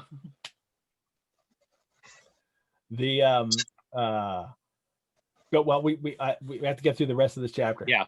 Well, I love how this next part is the kind of how each person reacts to this, and this is important for not only to give us some insight into each of the characters and that have developed so far, but also importantly to kind of to kind of emphasize everybody has their own role to play, and this is such an important book. I think this is the most important book in the vampire hunter or the monster hunter team assembled, and everybody has their own role to play. We were talking about this one of the other episodes. It might be Kim Newman talking about H. Rider Haggard kind of did this kind of thing too, but this is the monster hunting team right here that we get in this novel that is in so many different books and movies ever since this. But Godalming, Arthur grows very pale and sat breathing heavily. Seward is half stunned and looked and wondered at everybody. Quincy tightened his belt with that quick movement, which I knew so well. In our old wandering days, it meant action. Mina gets ghastly white, and the scar on her forehead seemed to burn, which all the men can't help obsessing over the scar. And she looked up in prayer, and Harker smiled, actually smiled, the dark, bitter smile of one who is without hope, but at the same time his action belied his words, for his hands instinctively sought the hilt of the great kukri knife and rested there. I love that. That's so melodramatic, and it's so appropriate for this. It's very like 90s grimdark also, just like the dark hero who is without hope. Yeah, I love it. He's gonna murder Dracula, but they all have their different characteristics and their different abilities, and now they're all set. And then Mina jumps here at 6:30 tomorrow. When's the next train for Galatz? And Mina jumps in right away. 6:30 tomorrow morning. And she says that like everybody does this. Yeah. And she's a train fiend, she says, and I love this too, because this is also that kind of thing that ties in Stoker, because we've said this several times. Stoker thinks that he's Van Helsing when he's writing this novel, but in reality, Stoker's Mina in real life, that he is Mina in organizing Henry Irving's life and his travel schedule and keeping track of everything and doing all this stuff. And Stoker himself was constantly having to figure out travel schedules and know when all the trains left. He did it for the early part of this novel too, the note that I shared earlier. This is his ballywick. This is what Stoker does as part of his job. It's not all the thing he does a job, but he certainly does a lot of it. And it's another instance we get over and over again of Stoker also throwing in these very practical details for this novel, that he doesn't just say, oh, he's in Galatz, and then everybody gets on, and then everybody goes to Galatz to battle him. No, he's got to say, like, well, wait a minute, how are they going to get there? And the audience should, if the readers know this, then they believe that this is a more real situation. So they have to so they make their plan. Godalming says they could get a special, which would be a special train that you could actually hire. This happens in Sherlock Holmes stories several times, where he hires a special. Oh, it's especially in Reichenbach Falls to get there. They hire a special, so he's pursuing Moriarty. But they can't do that because this is like the Savage Lands over here in East Europe, and they can't get specials there. So they have to get tickets to get to Galatz, and then inform the agent so they can do the same thing and have access to the thing to the box when it arrives, and contact the vice consul there. And Mina says, something has been shifting. Something is shifting from me in some strange way, and I feel freer than I have been at late. And then Van Helsing and I, as a sword, turning to each other, met each a grave and troubled glance. We said nothing at the time, however. Like, they're still suspecting, like, we got to watch out because she could be the spy. We just say the spy earlier, the spy in our midst, that they have to keep it. But for all that, they just said the whole plan of what they were doing in front of Mina. Like, but don't tell her we think she's a spy. That's the part we'll hide, but we'll tell you everything else. They keep mentioning they're being secretive, and yet they've just come up with their whole plan of action in front of her. What they're planning on doing now. And then everyone leaves, and Van Helsing and Seward it's just a little shady here, the two of them conspiring together. But it's also a kind of exposition thing that Stoker can do to get this information out there, that what's going on with Mina. And Seward says, in the trance of 3 days ago, the Count sent her spirit to read her mind, or more like, he took her to see him in his earth box in the ship with water rushing, just as it go free at rise instead of sun. He learned then that we are here. So, and then I'll rush through this just so we can talk about it. He make his most effort to escape us. At present, he want her not. And so he's kind of laying out the groundwork of what's going on and what they can read by how she feels free of him, and when they can learn things about him. And then Van Helsing jumps into the whole child brain thing here again. And this is kind of the closest he ever gets to defining what he means by child brain. Mark, we've had every mention we had of the child brain, we have this long discussion trying to figure out what exactly is he getting at with the child brain here, because he never is specific about it, about this theory of Van Helsing and him having a child brain, or Dracula having child brain. And here he says, I have hope that our man brains, which is the opposite of the child brain that Dracula has, I have hope that our man brains that have been of man so long and that have not lost the grace of God will come higher than his child brain that lie in his tomb for centuries, that grow not yet to our stature, and that do only work selfish and therefore small.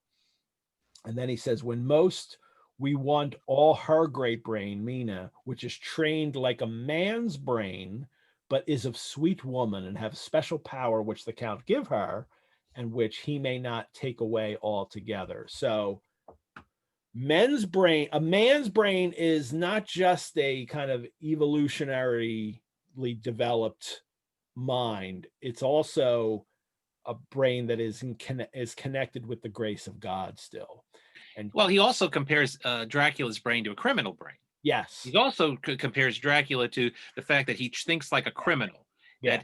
And what he's doing here, and I think this is very important to everything that's going to follow, is he's basically saying Dracula is predator. Yeah. Dracula is primarily, he is a predatory animal. And we can think around like this. He can only think like this. We can think, this is the chess match again. He's finding, well, another part about chess is using your opponent's instincts against him. Once you figure out how he plays, if he's too aggressive, if he overcommits in certain ways, you use that. And that's what Van Helsing is moving the chess piece at this point, saying, we can beat him now because we know how he's maneuvering his pieces. He thinks only in one way. Yes, and this is he says we can be empiric, and he says about the criminal. He starts. Have you ever studied the philosophy of crime? And Right. the criminal always work at one crime. The criminal has not full man brain. And now, if you want to look symbolically at something somebody said earlier, why is Dracula locked in a box in this chapter? Because he's locked in a box by his brain and his nature. And the vampire is going to be locked in a box for the next 70 years, because for 70 years, he's not going to be able to escape being predator. No matter how much he flirts with different things, he's always going to revert, or she, in different stories, to being predator, and literally locked in a box. It doesn't change until 67 in Dark Shadows, but that's a different show. So, I think that symbolically, it's a really interesting thing that Dracula is literally locked himself in a box here.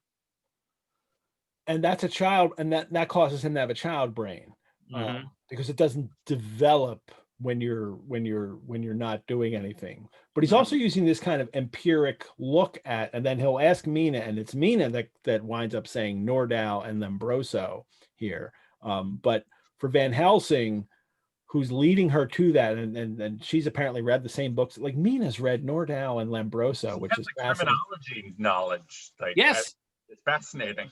He even comments like when she sees it and gets it. She said, "You get it. You see it. You see what I'm seeing here, and none of the others do." No, you talk about child brains.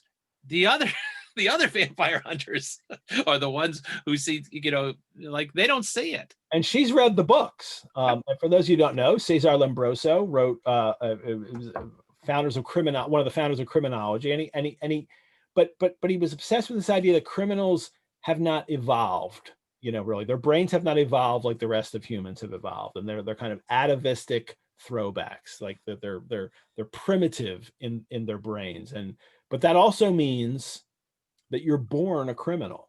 And Lombroso tried to back all this up with, like, Van Helsing talking about empiric evidence here. Lombroso's trying to back this up by, he does all this measurements of the skull and the length of your arms, and they do this with all these kind of criminals, and comes up with, the idea that you're a criminal. And just as scientists were doing all these, they were also all through the 19th century measuring skulls about different races, and to prove that whites are more advanced and more intelligent than other races. And and it's all BS, and we can see that now. Although it makes me wonder now what things that we believe in empirically that 100 years from now we'll say, like, I can't believe that they believe that because of this evidence, because it's certainly not true. Well, in a lot of ways, a modern audience could read that part and anticipate that what Van Helsing is talking about is a sociopath, somebody who is missing part of his brain. He says we have man's brain. This has a child's brain. But instead of getting caught up on that word child, focus instead on the idea that something is missing from Dracula's brain. Yeah. Is that, that he is, and that anticipates in criminology, the sociopath. And this is the good thing we get from Lombroso, is because he, all the bad stuff, Mussolini adopts his theories, and they're killing criminal and all. But the part of the kind of positive side of that is that he was identifying criminals as somebody who could not control their actions, and the kind of that mentally impaired people would do things. And this is very important in that whole criminology and court defenses, where people do commit crimes, but they've been put in the position to commit those crimes by society. Well, for Lombroso, it's genetic, or not genetic so much as that they're born with it, but it all kind of ties in. But the Nordau too is very interesting. That Mina's also read that, and probably his Degeneration book. But this was also something when we were dating Dracula. Yes, because that came out in 1892. Yes, and it wasn't translated into English until 1895. So it seems pretty unlikely that Mina would have read it in German, though I suppose would it? Would you be surprised if anything? I would not be surprised, actually. Probably transcribed it in shorthand from the German in Yes, shorthand exactly. English. I'm the German fiend. Right, yeah. And Nordau, though, is not a scientist. He was a medical doctor, I think, early in his career, but he's actually a cultural social critic, and his book Degeneration is not really connected with kind of Darwinian social, scientific evolution. It's actually a book. It's actually him haranguing about how decadent and corrupt modern artists are and how they're all insane. Oscar Wilde and Baudelaire and all these, but they're insane. And that's why they write about this stuff that's corrupting us even more by them creating art. Well, and it's the source of the sort of like Nazi idea of degenerate art, isn't it? I think that comes straight from Nordau. Right at it. And as bad as all that kind of, as all that is, I just want to share this picture here. As bad as all those ideas are, Nordau, this is some of the greatest facial hair in the history of humans right here. So, I wish I could do that with my beard and mustache. I would do that in a heartbeat if I could, but he's got a part. His beard is actually parted. That's right. Anyway, and I looked up a whole bunch of pictures saying like, oh, that's just a posed picture. Every picture of him looked like that. Even like just him sitting at a table writing, he had the perfect facial hair. So anyway, so Mina comes up with those, readings that she's been reading those books, and she can back Van Helsing up. And during this whole time too, and as she's talking, Van Helsing's a finger and thumb closed on her pulse, and he's taking her pulse as she's talking, and he says 72 only, and all this excitement, I have hope. Like, it's this weird moment here. I don't know if we're supposed to like think, wow, look at Van Helsing, he's so cool, he could take her pulse during all this, or I almost felt like he was trying to Stoker was setting us up for something that he never followed through with. And, like he was looking for some kind of, because we know he distrusts her right now. And I kept thinking, and I look forward, and I might be wrong, but I don't think in the next chapter he goes back to this. And I thought maybe that's what was going to happen. He was going to say, well, when she was talking, I took her pulse and should have read this. So this means that she still must be under the control of Dracula because her pulse stayed. I don't know. But it's a weird little detail about Van Helsing that may have just been lost in the writing by Stoker, or I just don't know why he's showing us that Van Helsing is taking her pulse at this moment.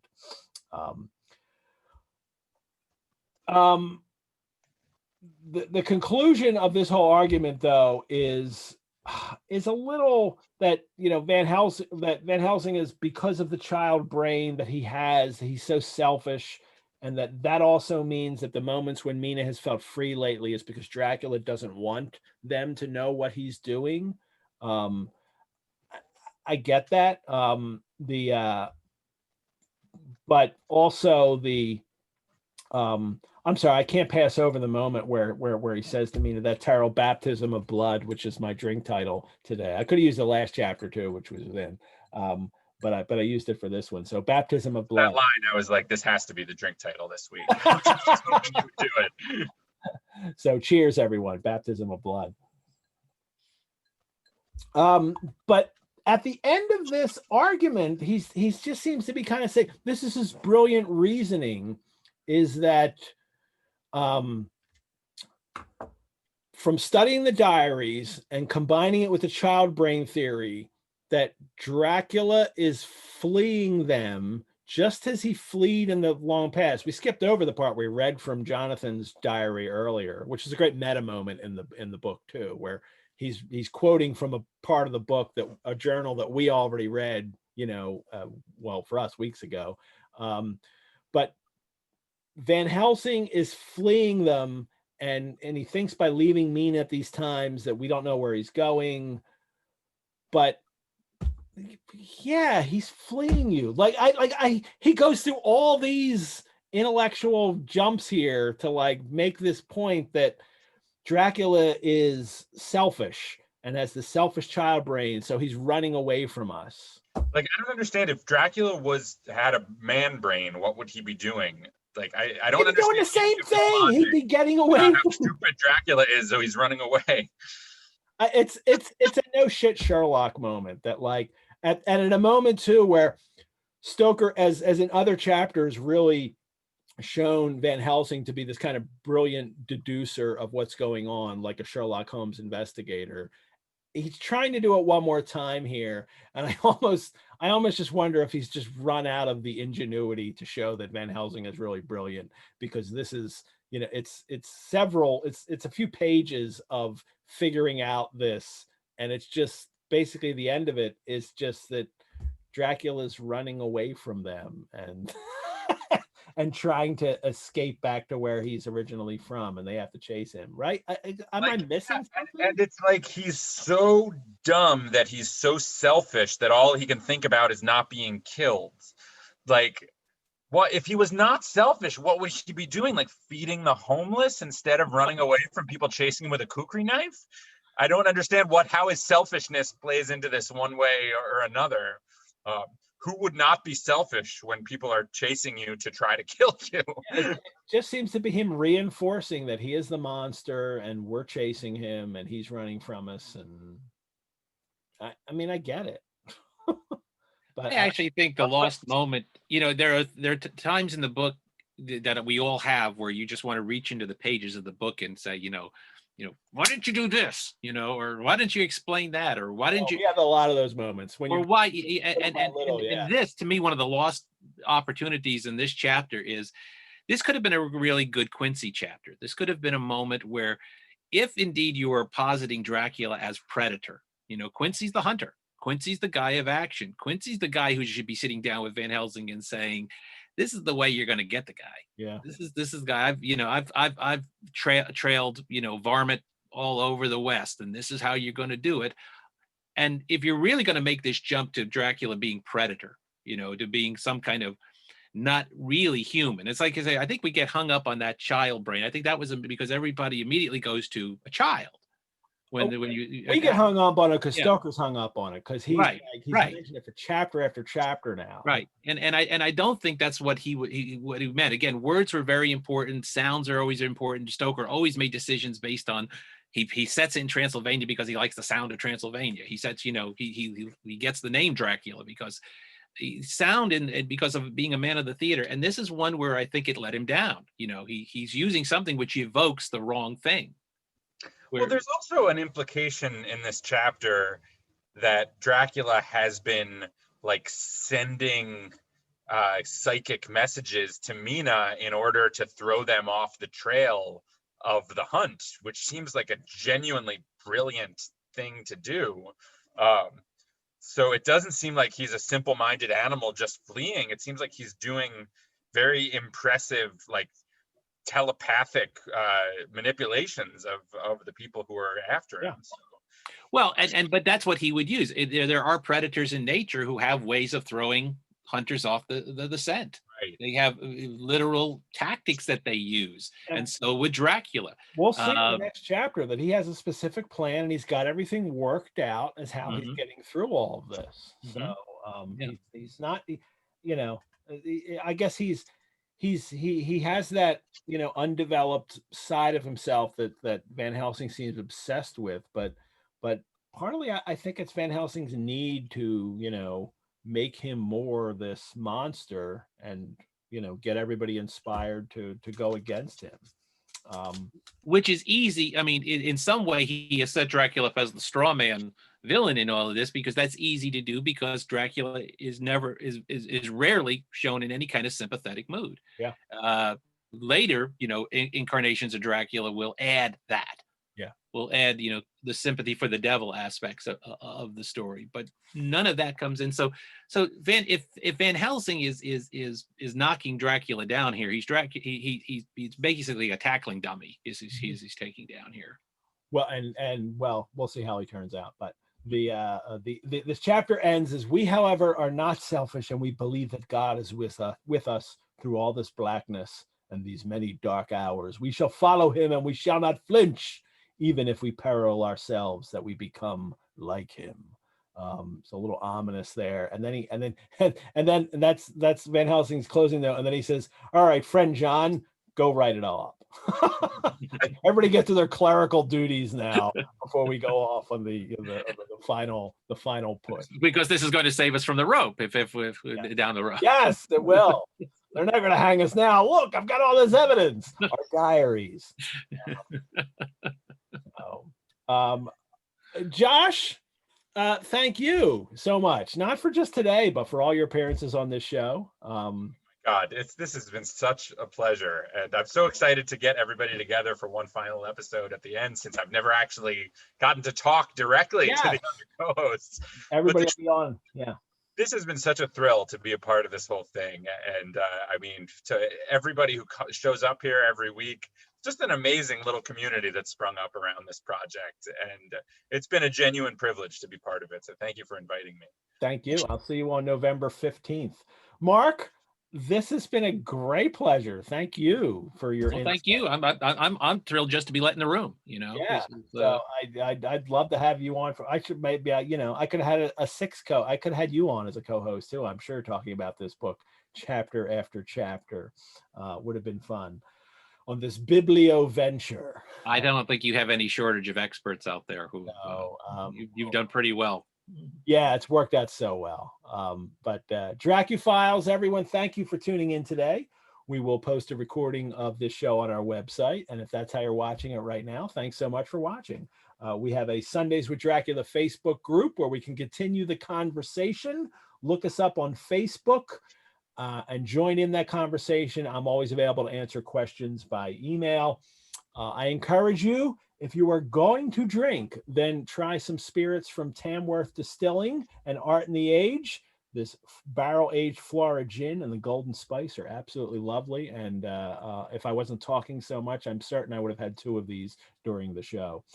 Don't forget to join me tomorrow night for Monday Drac Chat with Dracufile Gretchen Schotten. Remember to register for Drac Chat ahead of time. It's members of the Rosenbach and Dracula Club only. You can only watch it on Zoom as it airs at 6:30 p.m.